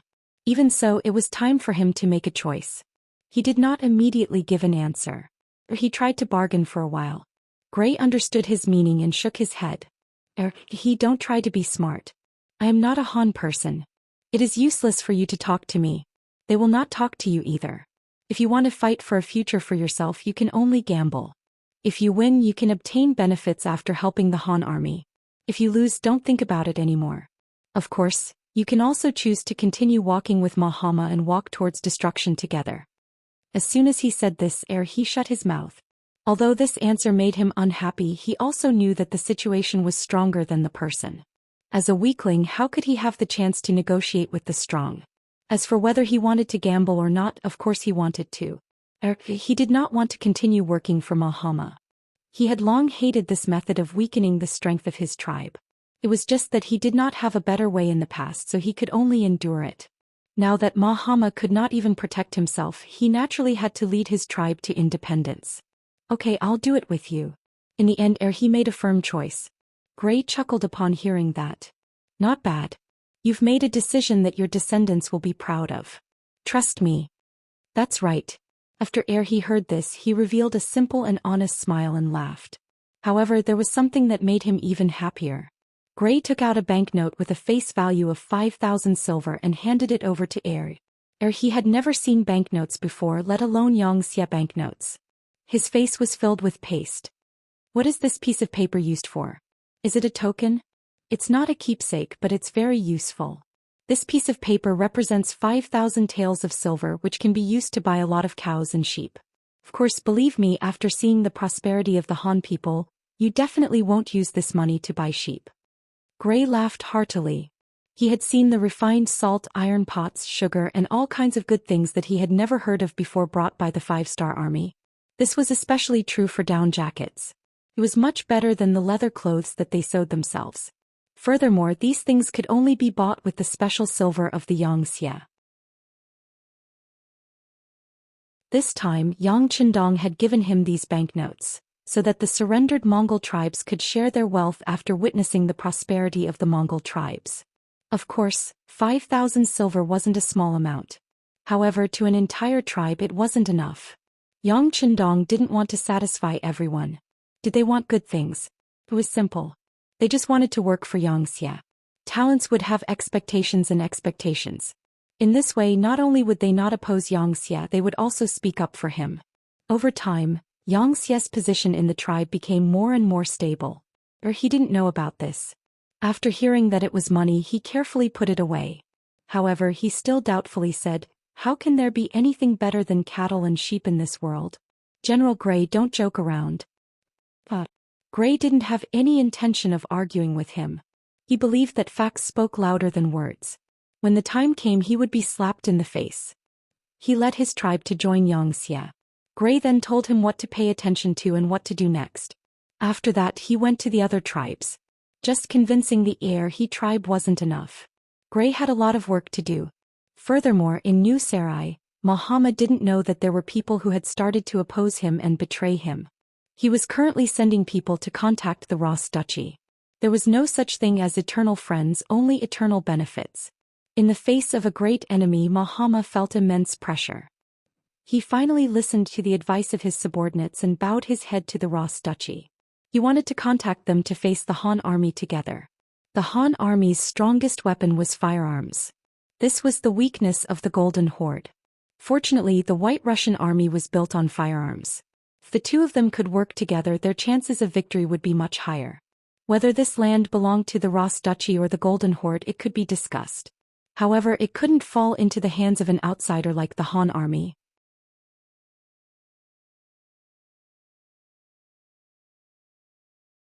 Chapter 1446. After the messengers were sent out, more and more Mongol tribes began to gather outside the city. Muhammad's expression was no longer as ugly as before. When he heard that the Han army had already set out from Salai city, his face turned gloomy and ruthless. "Come, this time I will let you know what a human wave tactic is. I will let you know who is the true ruler here." His words were ruthless, but Muhammad, who had already suffered defeat after defeat, did not dare to underestimate Yuhan's army. In view of the previous two failures, he decided to concentrate his forces and launch a fierce attack. He did not believe that the Han army would have an endless supply of gunpowder. As long as he was willing to sacrifice lives, there would be a time when the enemy would run out of gunpowder. At that time, it would be time for him to launch a counterattack. As for the deaths of his cavalry, what did that have to do with him? Even if he could not defeat the Han army, as long as he could delay for a period of time and wait for the Ross dukedom to make their move, the Han army would have to split up. That would be the time for him to launch a counterattack. In any case, this time he would definitely seize every opportunity to launch a counterattack. He would definitely deal a heavy blow to the Han army and chase this nightmare out of his mind. For the sake of this victory, he had used all his trump cards. He had also sent out the 20,000 golden armored cavalry, which was made up of the strongest youths, to be used at the most crucial moment. In order to create these golden armored cavalry, Muhammad had spent a lot of effort. The heavy golden armored cavalry was meant to deal with the White Russian army's musketeers. Now that they were used to deal with the Han army's musketeers, they could be considered to have made the best use of them. Although sending out all 20,000 golden armored cavalrymen would be equivalent to bringing out their final trump card, which would put them in a much more passive position when facing the Russian army in the future, compared to the Han army that was already threatening their lives, the matter at hand was more important. One after another, the tribes began to gather outside New Salai city. The number of tents outside the city was increasing by the day. Every day there would be dozens of carts of rations being transported out of the city and distributed to the various tribes. Providing rations to the troops was a must. After all, they could not let them fight on empty stomachs. However, this was the only thing that Muhammad could do for everyone. In fact, he didn't trust these tribes. It could be seen from the fact that they weren't even allowed to enter the city. But even so, many tribes were still waiting outside the city. Many small tribes were even sharpening their swords. They wanted to perform well and curry favor with Muhammad. The number of soldiers outside the city increased every day. For example, the 5,000 cavalrymen of the Urhit tribe had also arrived outside the city and found an inconspicuous corner to stay. There were 7 or 8 other tribes like the Urhit tribe, totaling around 30,000 cavalrymen. By the time Yang Qindong and the 5-star army arrived at New Sarai, the Mongolian cavalry had already reached 400,000. 400,000. This Golden Horde Khanate is quite capable.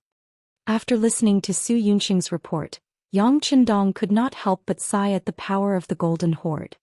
Have you found out how many tribes are rushing here? Young master, there are about 150,000 people rushing out of the city. It's just that their marching speed is too slow.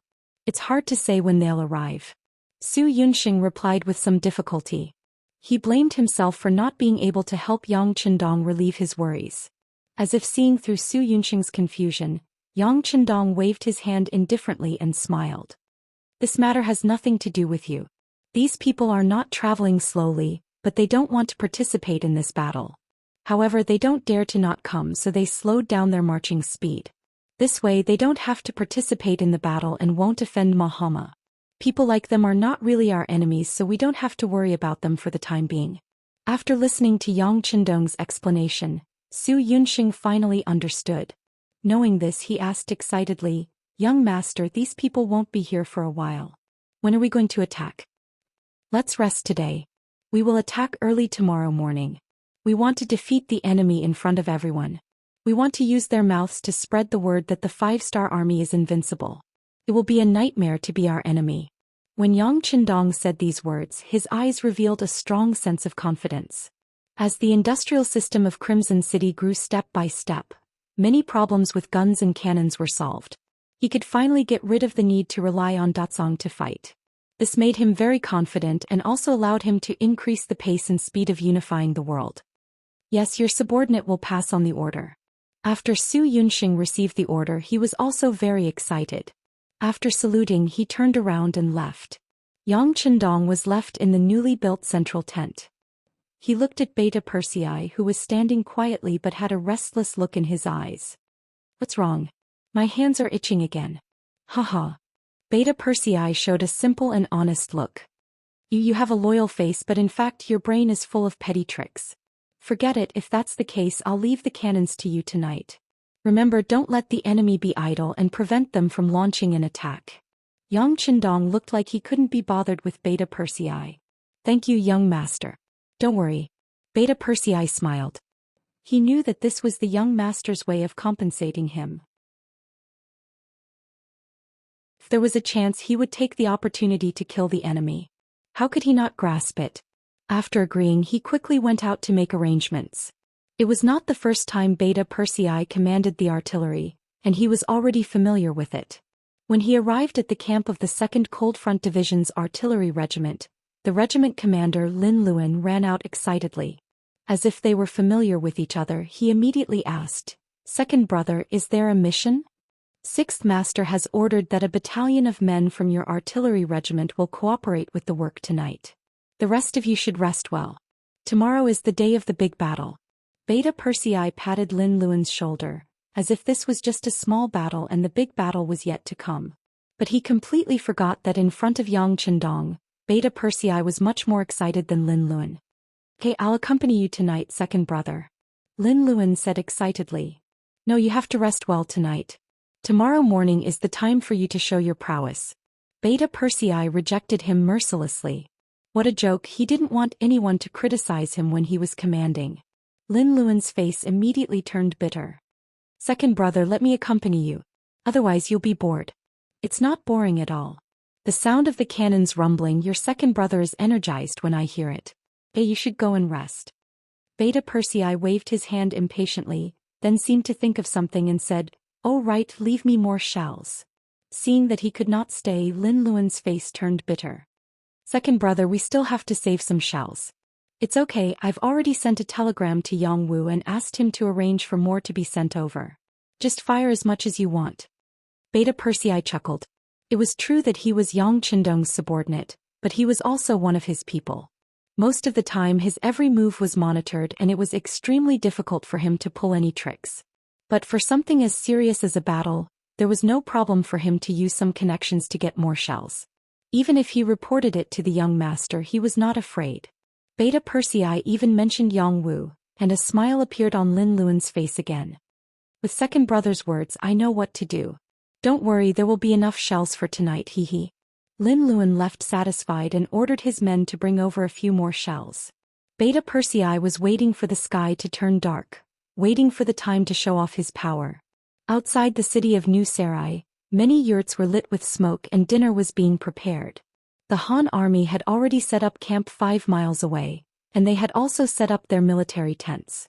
Seeing that there would be a big battle tomorrow, everyone was seizing the time to rest.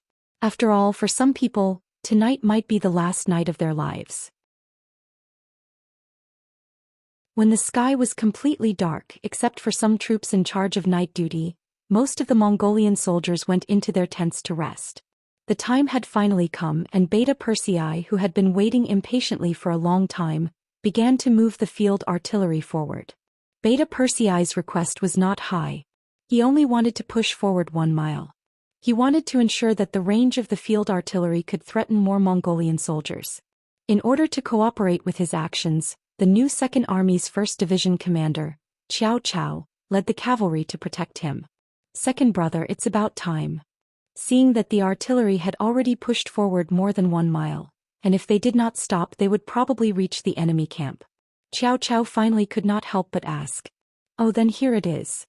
Beta Persei showed a simple and honest smile, scratched the back of his head, and directed the field artillery to begin to adjust the direction of the artillery fire, measure the ruler and lock onto the target.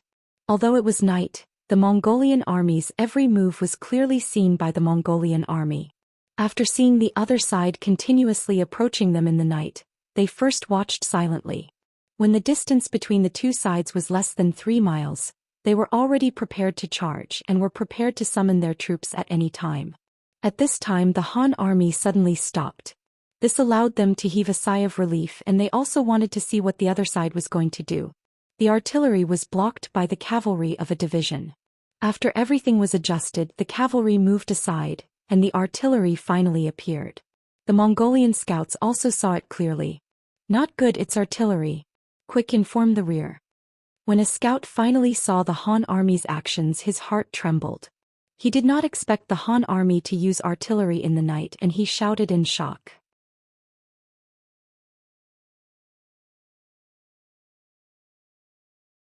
Chapter 1447. It must be said that the Golden Horde also had some cannons. However, compared to them there were very few of them and their range was very short. Because of that, they did not dare to take the risk of using them in the dark. What if they were destroyed by the Han cavalry? On this point the 5-star army did not have so many misgivings. Be it in terms of range or numbers, they were willing to take the risk. They also had the strength to take the risk. After all, there was still a regiment of cold vanguard soldiers mixed in with the 1st Regiment.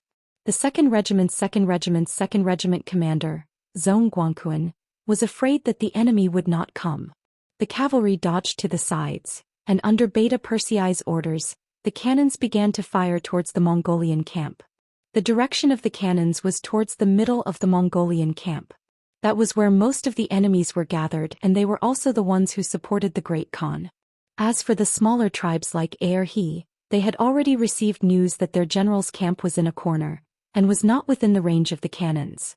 In the originally silent night, the sound of cannons suddenly rang out. One by one, the tents were bombarded until there was nothing left.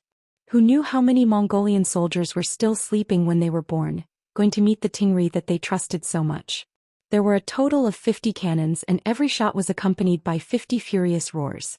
Everywhere the cannons blasted, flames and cries of pain could be heard. The sound of the cannons alerted the other Mongolian soldiers, and they were unable to sleep. Instead, they walked out of their tents, their eyes and mouths wide open as they stared at the hellish scene in front of them.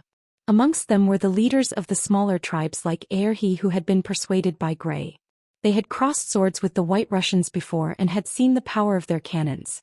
From their point of view, the cannons that could shoot a huge iron bullet with a single shot were already very terrifying. They were already a headache for them.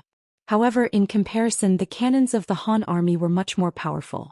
The cannons would explode after hitting their targets, causing shrapnel and metal fragments to fly in all directions. It was truly fatal. Did you not see the soldiers who were 7 or 8 steps away from the explosion falling to the ground? Even the war horses they were riding couldn't escape.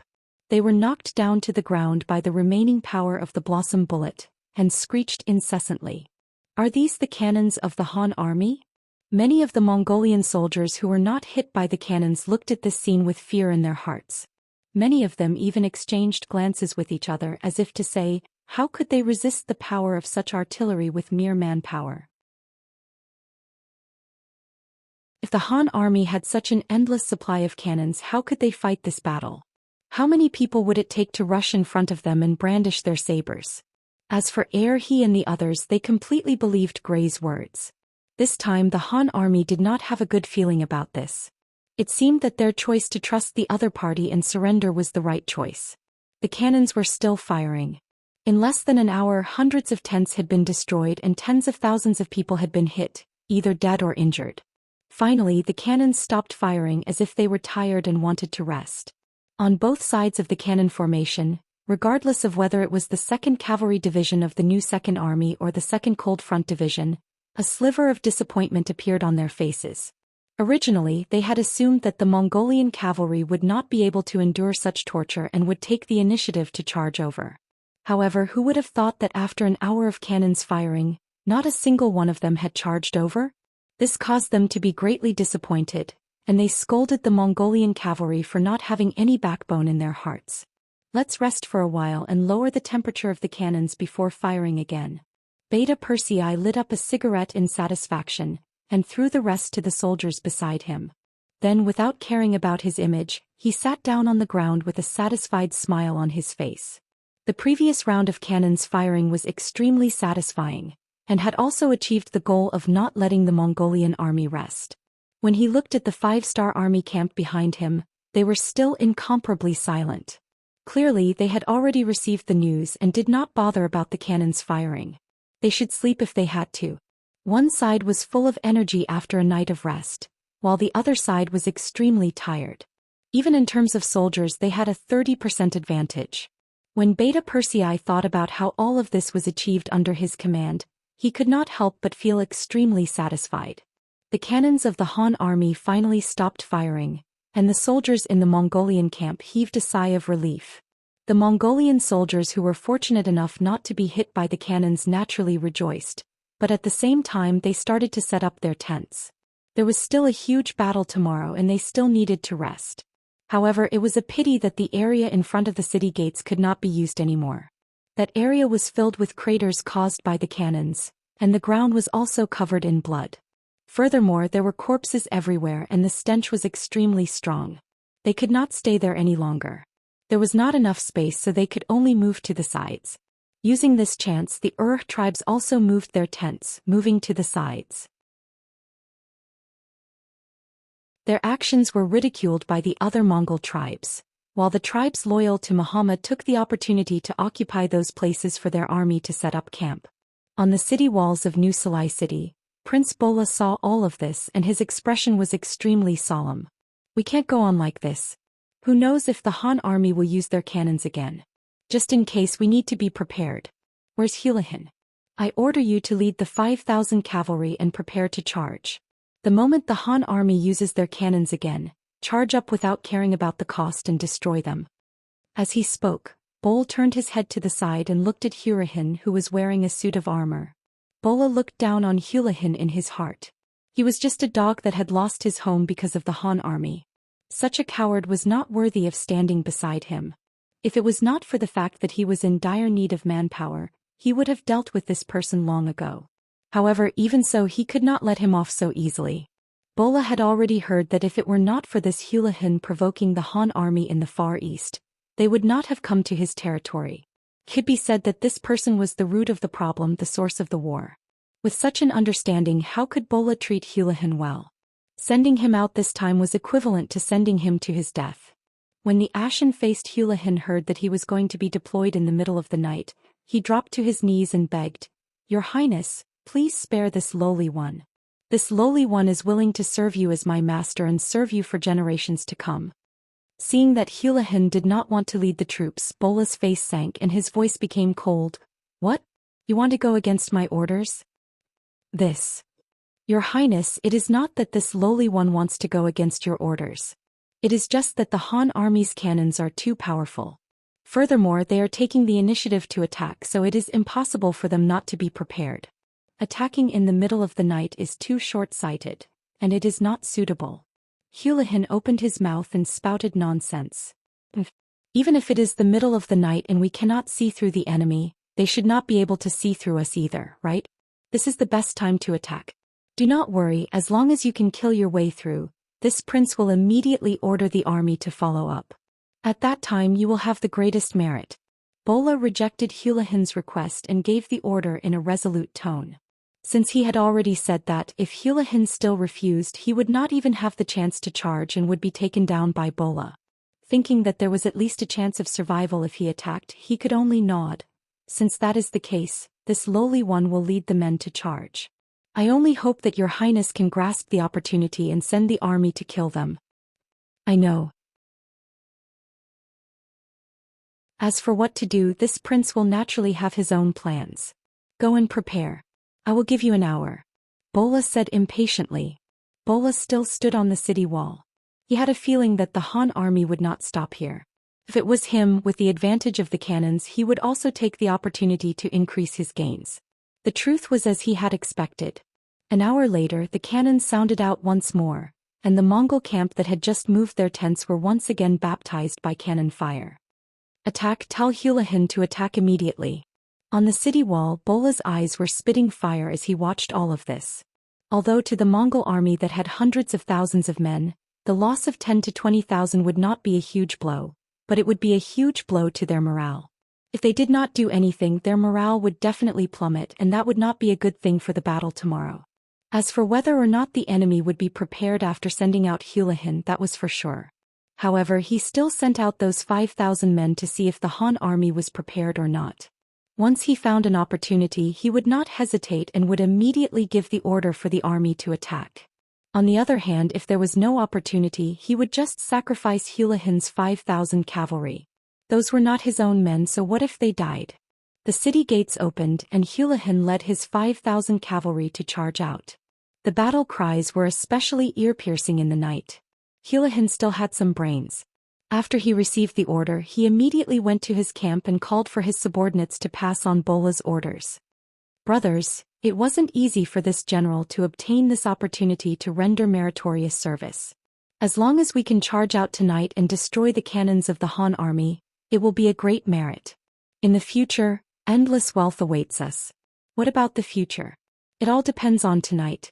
I'm willing to be the vanguard and obtain the greatest merit. All the generals were pumped up by Hulahan's words, and they were all raring to go. They could not wait to charge out of the city and charge towards the cannons.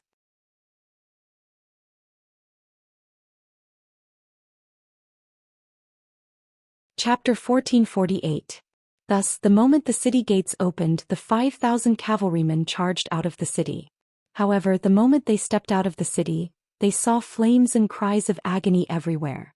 It was as if a basin of cold water had been poured over their heads, causing fear to rise in the hearts of the cavalry who had originally vowed solemnly to fear. Previously they were all in the city. Although they could hear the sound of the cannons, it was only hearsay. They did not see it with their own eyes. However, now that they saw the destruction of the city with their own eyes, they were afraid. Their horses were also afraid. They neighed continuously and did not dare to move forward. Charge. The military order is in front of us. There's no way back. Only by charging forward can we survive.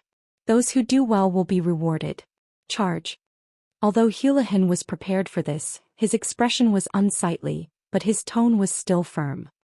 He knew that if he didn't even have the courage to rush out now, Bo-Rar would probably hang his corpse on the city gate tower for disobeying orders. Hulihan shouted as he took the lead and rushed out. The power of an example was endless. With the help of the light from the cannons, the army saw that even their former Khan, who was now their general, was the first to charge out. Everyone was encouraged, and at the same time, they continued to shout and charge forward. At the 5-star army's cannons, the sounds of battle could be heard. Both Li Jun and Zhong Guangkun stood up excitedly. First they listened attentively. Then they thought of something and their eyes lit up. They're here. The enemy is finally here. Haha, soldiers of the cold vanguard, check your guns and prepare for battle. Zhou Guangquan laughed loudly. Cavalrymen, prepare to charge as well. Li Jun turned around and gave orders to the other commanders. Then he walked over to Zhou Guangquan with a sneaky smile. Commander Zhou, please show mercy.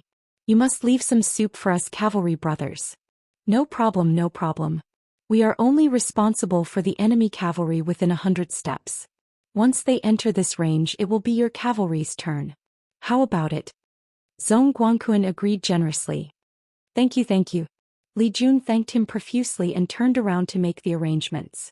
Zhou Guangquan looked at the battalion commanders beside him and said, You all heard what I said just now. The rest will depend on your performance. Try your best to eliminate all the enemies from 100 steps away. Yes. The battalion commanders hurriedly agreed, and then returned to their respective camps to give out battle orders. At this moment, Hulahan was leading 5,000 cavalry over from the 5-star army cannon formation. There was a distance of 6 to 7 kilometers between the city gate and the cannon formation, but for the elite cavalry, it would only take the time it took to brew a cup of tea to reach it.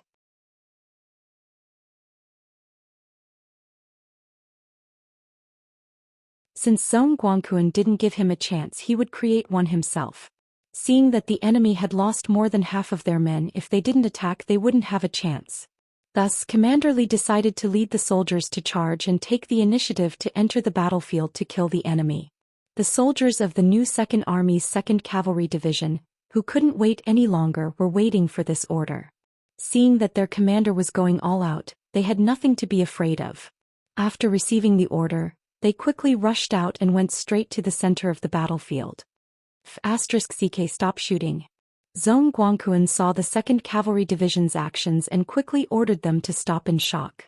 The gunshots immediately stopped, which prevented them from killing their allies by mistake. Although the gunshots had stopped, Zhou Guangquan jumped up and walked to Yang Er, who had just stopped the bombardment, with a bitter look on his face. Second brother, look, some people don't care about martial ethics. Yang Er was currently instructing the soldiers to lower the temperature of the cannons when he saw Zhou Guangquan walking over aggressively. He snorted and said, I say, Regiment Leader Zhou, we can't just focus on satisfying our cravings and monopolize everything. Just now your cold front warriors had a good time killing. It's reasonable for the cavalry brothers to be anxious. We should understand each other. Beta Persei's answer was obviously biased towards the new 2nd Army, which made Zhou Guangquan a little dissatisfied.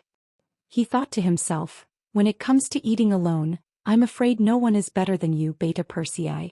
Look, you even sent Commander Lin Lun back. But he didn't dare to say these words out loud. If he really offended Beta Persei, even their commander Xiao Feng wouldn't be able to protect him. Zhou Guangquan didn't say anything. Beta Persei's purpose of suppressing their momentum had been achieved, so he said like a good old man, Okay, when Commander Li comes back later I'll talk to him. Your cold front warriors performed very well this time. I'll report to the young master later. But remember to guard against arrogance and rashness. You have to know that a big reason for your excellence is the advanced firearms in your hands, understand? It was precisely because the cold front warriors had mastered the most advanced firearms that they had such powerful combat power. But when they won so many battles, they seemed to think that they represented powerful combat power. Yang Qindong had mentioned this to the cold front warriors more than once. Beta Persei did this because he was following Yang Qindong's orders. When these words fell into Zhou Guangquan's ears, his expression became incomparably serious. He knew that he did have the intention to eat alone just now, and Beta Persei saw through it. Thinking that this time was a reminder, he was afraid that he wouldn't let it go so easily next time. He immediately said with an attitude of admitting his mistake, Second brother, you're right. I was indeed a little impulsive just now. But if there's a next time, we'll definitely discuss it with the cavalry brothers. When this attitude is needed. Beta Persei's expression became much better, and he nodded in satisfaction.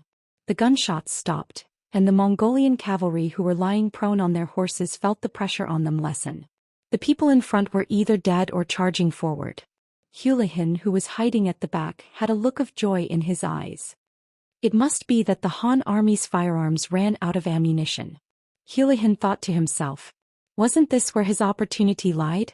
He immediately got up from his horse and shouted, "Brothers, the Han army's firearms are out of gunpowder. This is the time for us to perform meritorious deeds. Charge." Those cavalrymen who were scared out of their wits were originally in a daze, but when they heard their generals shout, they were all overjoyed.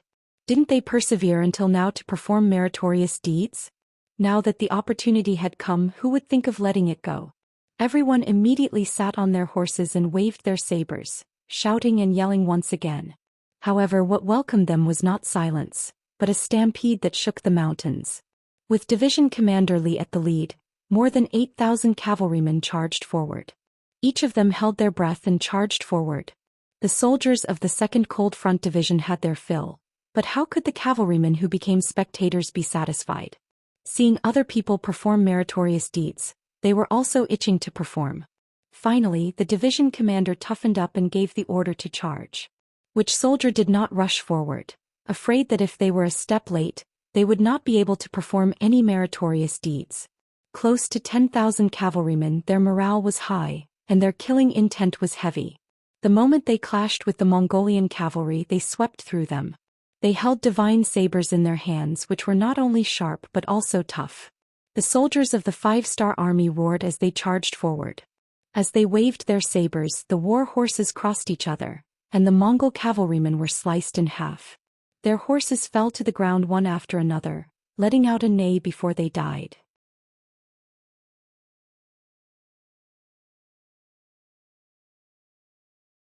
Chapter 1449. Hurahan charged forward with hope, but that hope quickly turned into disappointment and then into despair. He would never have thought that the 5-star army would dare to charge with cavalry. At this moment he finally felt that there was no path to heaven and no door to hell. If it was just a musket attack, as long as he didn't charge into the effective shooting range of the enemy, they wouldn't be able to do anything to him. But it was different with cavalry. When the enemy came in front of him, he didn't even have the chance to dodge or escape. Within a short period of time, Hulahan saw his subordinates being slaughtered off their horses one by one. Their horses fell to the ground in rows. Hulahan's face was filled with shock as he turned his horse around and fled. At this moment he had forgotten all about the merits in the charge. The only thing that mattered to him was his survival. "Tisk, where do you think you're going?" Using the moonlight, military commander Li took the lead and killed several enemies. He rushed to the front and saw Hurahan, who was wearing a general's armor, trying to turn around and escape. It was said that one could recognize a woman by smell. On the battlefield, one could recognize the identity of the enemy by their armor. It was difficult for Hurahan, who was wearing a general's armor, not to attract attention. With a shout, military commander Li's intuition told him that he had caught a big fish this time. Immediately he took out the bow on his back and released an arrow. The arrow pierced through the air and headed straight for Hurahan's mount. "Shoot the horse first." Relying on his skillful horsemanship, he shot an arrow with great precision, and it landed on the back hoof of Hulahan's warhorse. When the arrow pierced through the horse's leg, the warhorse let out a mournful neigh and stood facing the sky. The sudden rearing of the warhorse caught Hulahan off guard. By the time he realized that something was wrong, he had already been thrown off by the warhorse. After a roll, he felt pain all over his body. Needless to say, this fall had injured his bones. However, on the battlefield, life and death were only a matter of an instant. At this moment, Hurahan didn't even have time to check on his injuries. All he needed to do now was to continue running. Enduring the pain in his body, Hulahan stood up. Before he could identify the direction, a strong gust of wind hit his body. Instinctively, he raised his sword to block. With a crisp ding sound, a strong force passed through his right arm and knocked Hurahan, who had just stood up, back to the ground. The man borrowed the horse's momentum and his strength increased by more than 2 times. Hurahan was once again injured by this attack and he fell to the ground once more. With injuries on top of injuries, Hurahan felt that standing up had become a luxury. At this moment, a scene that made his hair stand on end happened. The warhorse that had just chopped him down had turned around and charged towards him once again. Hurahan cursed in his heart and gathered all his strength to crawl on the ground as quickly as he could. At this moment there was only one voice in his mind, and that was to escape. Even if he had to crawl, he had to escape. With a chila sound, Hurahan felt a sudden pain behind him. The strength that he had just gathered in his body dissipated. Feeling that the horse on him had been chopped in half and hot blood was flowing from its back, Hurahan's eyes finally revealed a look of despair. At this moment, the scene of him leading his troops into the far eastern region of Al City unknowingly appeared in his mind. Thinking back to that time, how glorious was he?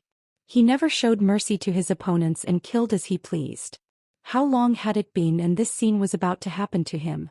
Perhaps if he could redo his life, he definitely wouldn't have chosen to be enemies with the 5-star army. Li Jun stopped his horse and looked at the back of the enemy who was still trying to fight back. He shook his head and said, "Don't blame anyone. If you want to blame someone, blame yourselves for being enemies with our 5-star army."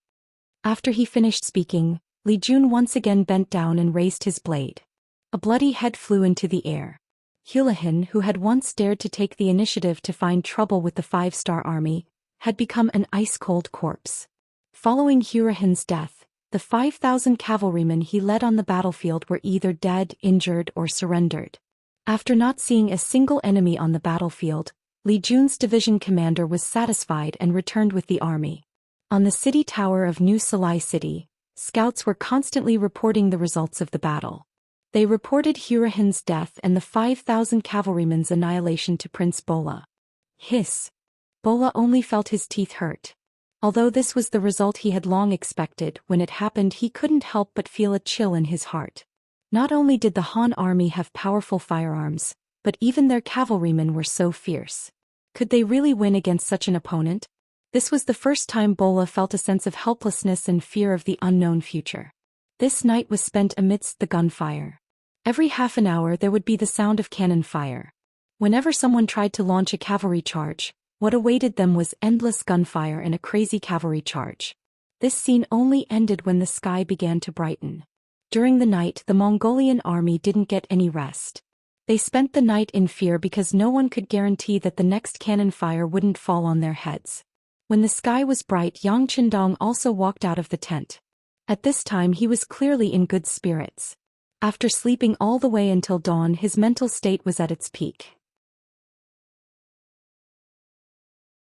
"Young master," as soon as he walked out of the tent, Beta Persei excitedly greeted him, then laughed foolishly. There was no need to say anything. Just by looking at Beta Persei's appearance, he knew that last night's harvest was not small. "What's the matter? Are you here to report the results?"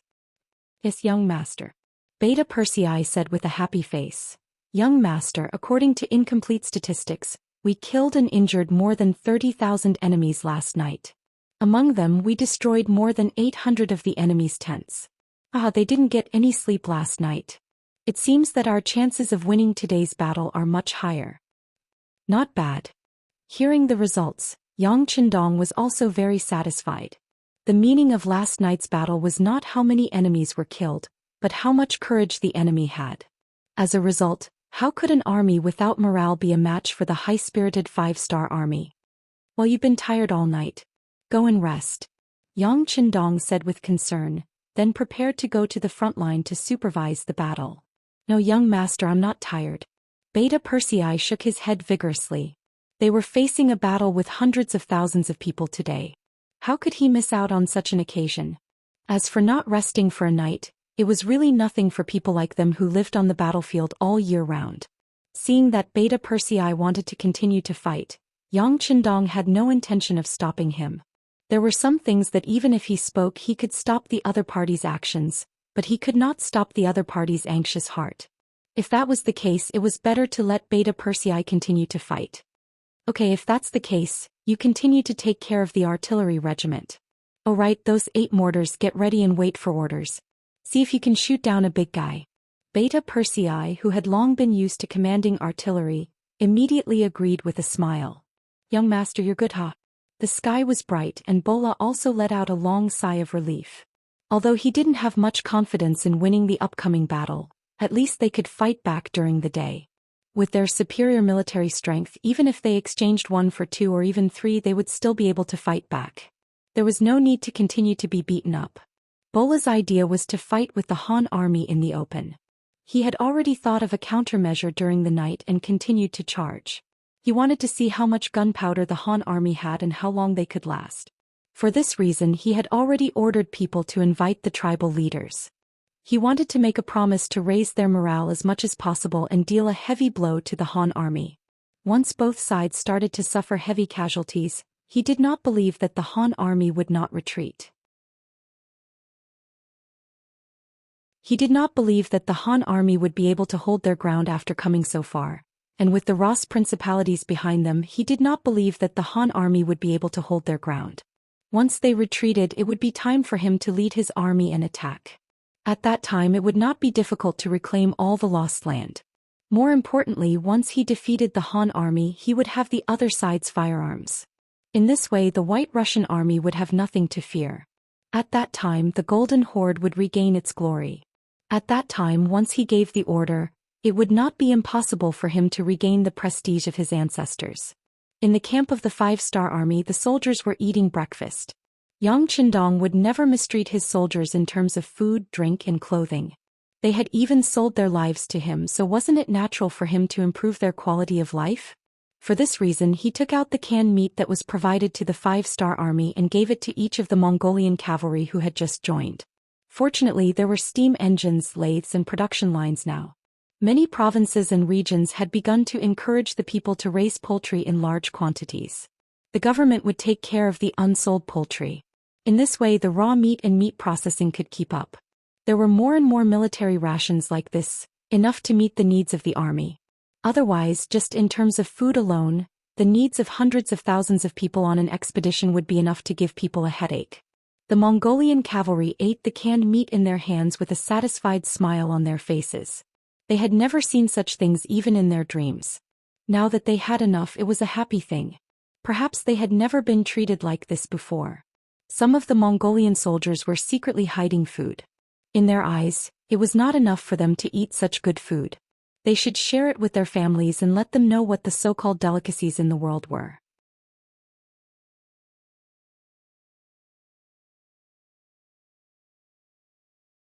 Chapter 1450. He had already expected something like this to happen. He also knew that people who were used to living a hard life valued food. Yang Qindong had already given the relevant orders. When the commander of the new Second Army saw the scene of people hiding food in the camp, he sighed and walked towards a temporary platform in the camp. As he walked, his expression was still unsightly. Various factions often appeared in the grasslands. This leader, that big man, that big man. They were either brave, cunning or living in a balance. However, no matter which leader they were, they did not change the fact that they had to solve the problem of food and clothing for their people. On the grasslands, the more they fought, the poorer they became. The population also became smaller and smaller. They had no choice but to rob. If they encountered the Han people of the Central Plains who were easy to bully, they could barely survive. However, once the Han people were strong, they could only run away with their tails between their legs. Thinking about it, how sad was that? Since that was the case, why not follow the 6th young master? Although he was not a Mongolian, he was the only one who could let the Mongolian people eat and not starve. He could let the Mongolian people wear clothes and not suffer from the cold. He could also let the Mongolian people live in the city and have something to do. They did not need to live a life of bloodshed. Since that was the case, why not sell their lives to the 6th young master? What they wanted, what they needed, he could satisfy them. He was not like some people who insisted on the meaning of the golden bloodline. Could it be that with such a bloodline they could live a better life? Countless thoughts flashed through his mind. When he walked to the platform he had already made up his mind. He would follow Yang Qindong to the end. Not only him, but he would also persuade more people. In the past he served in the 5-star army to repay Yang Qindong's kindness. However, from now on he would serve wholeheartedly for the sake of a better life and future for the Mongolian people. On the platform it was as if he had become a different person. He stood tall and his voice spread in all directions with the help of a simple loudspeaker. Brothers, I've lived a hard life like all of you and I deeply understand what you're doing now. However, I still have to say that we are about to go to war. If you keep food on your body, it will not be beneficial for the next operation. Trust me, put down those things and eat them. As long as we can win the next battle, there will be a lot of good things like this. You will eat until the day you vomit. What? Eat until you vomit? The Meng cavalry soldiers shook their heads in disbelief. In his opinion, how could he have enough of such delicious food? Bolsh**. As for spitting it out, just how wasteful of an action was that? It was shameful and would be cursed by the clansmen. He looked at the soldiers with an understanding gaze. How could he not have such thoughts in the past? However, his initial suspicions became reality. There was a time when he was sick of eating canned meat. Although it wasn't to the point of vomiting, it was close to the point of vomiting. This was unimaginable in the past when he was short of food and clothing. She could understand what the soldiers were thinking, so she said with empathy, "I know what everyone is thinking, but the facts will prove who is right and who is wrong. Next, let's talk about the standards of merit. Those who capture a head on the battlefield will be rewarded with 20 Chinese coins. Those who capture 2 heads will be rewarded with 50 Chinese coins and a can of canned meat. Those who capture 3 heads." For people who had been starving all year round, there was nothing more tempting to them than food. This was far better than being promised a high position and a generous salary.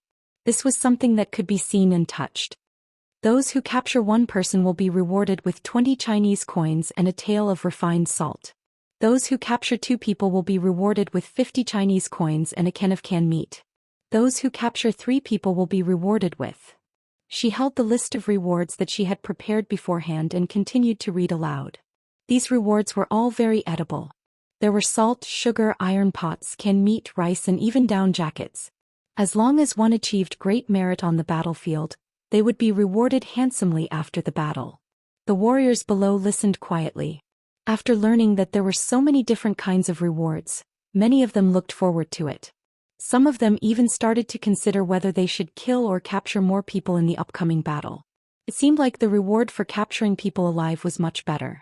The 100,000 Meng soldiers who had just been incorporated and had not had time to reorganize were motivated just like that.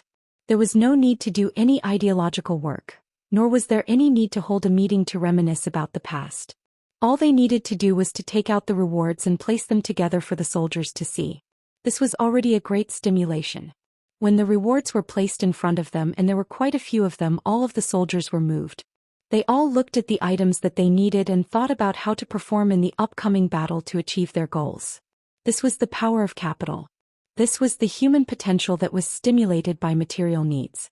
Looking at this scene, Shibei believed that he did not need to say anything and everyone would give it their all. All he needed to do was pray for the enemy. At 9 o'clock in the morning, which was the time of the ancient times, 100,000 Meng soldiers left the camp and started to get into formation, preparing to attack. In contrast, the side in charge of defense had been waiting for a long time. Looking from afar, the crowd in front of New Sarai was a sea of people. It was impossible to count how many tribes and how many soldiers there were with the naked eye. Even when facing the rising Ross principalities, the Golden Horde did not put up such a grand display. Judging from this, they already regarded the 5-star army as their strongest opponent. Vaguely, they could see that there were still dozens of cannons erected on the walls of New Salai City, and there were people busy working there. It was obvious that these cannons had just been set up to stop the 5-star Legion's attack. Humph. Beta Persei used his binoculars to look at the dozens of cannons and his eyes showed disdain. In terms of cannons, the enemy was nothing. In his eyes, these cannons were targets that could be attacked at any time. It was meaningless. Around the cannons, a group of nobles of the Golden Horde were standing there in luxurious clothes. As the saying goes, one can see far from a high place. These dignitaries appeared here as if they were the rulers of the war. Take a look and see if you are familiar with any of them. Yang Qindong also noticed the changes on the city tower, and handed the binoculars to General Gray, who had just finished persuading the nobles. He reached out and took the binoculars respectfully, then looked up with a hint of excitement. He had heard of this divine tool that could easily see thousands of meters away, but this was the first time he used it. He could not help but feel excited and nervous. It took him a while to familiarize himself with the use of the binoculars. When he looked up at the city wall, he quickly said excitedly, I see it, I see it. The Khan is on the city tower. Bahama. When he heard the Khan's voice, Yang Qindong was also interested. As it's a Hama. Gray's face was a little red and he was a little embarrassed. He had forgotten that he was no longer a member of the Golden Horde. He had just said the Khan out of habit. Ah, very good. When he heard that Ahama was on the city tower, Yang Qindong also became excited. If they could get rid of the enemy's big boss at the start of the battle, then this battle would be much easier. He estimated that the Khan was at least 6 miles away. Muskets would definitely not be able to hit him. Even if field cannons could hit him, their power would inevitably be limited. If they missed, the enemy would escape and they would miss a great opportunity. Well, inform Beta Persei to use the mortars. They must hit accurately and solve the biggest problem in one shot. Also, inform Tianyu to fly up and attract the enemy's attention. Yang Qindong quickly came up with a plan in his mind and immediately told Pan. This time, in order to deal with the Golden Horde, Yang Qindong sent a telegram to the Air Force of Xichen City to rush over. Compared to when the Air Force was first established, they had nothing. Now the Air Force had become an army of its own. Although they could not build a real plane to give them a platform to display their abilities. But there was no problem in controlling hot air balloons, hydrogen balloons, and individual paragliders. They could also complete the ability to launch gunpowder attacks from high altitude and land. At this time, the commander of the Tianyu army was checking the equipment of the soldiers at the back of the army. For a long time, the Air Force was like a deaf person's ear decoration. It had an empty name but no actual power. Because of this, Tianyu always had a feeling of being unable to raise his head. Especially when the city lord's mansion allocated a huge amount of money to the Air Force every year, he felt even more pressure. Fortunately, no matter what other people thought of them, the 6th young master always supported him. If he wanted money, he would give him money, he would give him people, and he would give him technology. After receiving support from all sides, Tianyu had been suppressing his anger for a long time. Ever since he achieved military merits in pacifying Ryukyu Island, he was even more convinced that the Air Force was a powerful force. Then he worked hard day and night. Next, he led people to break through one obstacle after another. The problem of the hot air balloon's direction of ascent, the problem of the load, the problem of the stability of the altitude, the problem of the accuracy after dropping the explosives, including when to let it explode, to what extent the accuracy was, and so on. There were also hydrogen balloons that could fly higher and individual paragliders, how to carry out activities and reconnaissance behind the enemy's back, and so on. Over the years, the problems were solved one after another and then they were solved again. Until now, the problems encountered have been solved and the exercises have been done many times. Now they only lacked real combat experience. You're tuning in to the Zhou Xian's Legacy YouTube channel. Don't forget to subscribe and join us on this journey to catch the most captivating stories.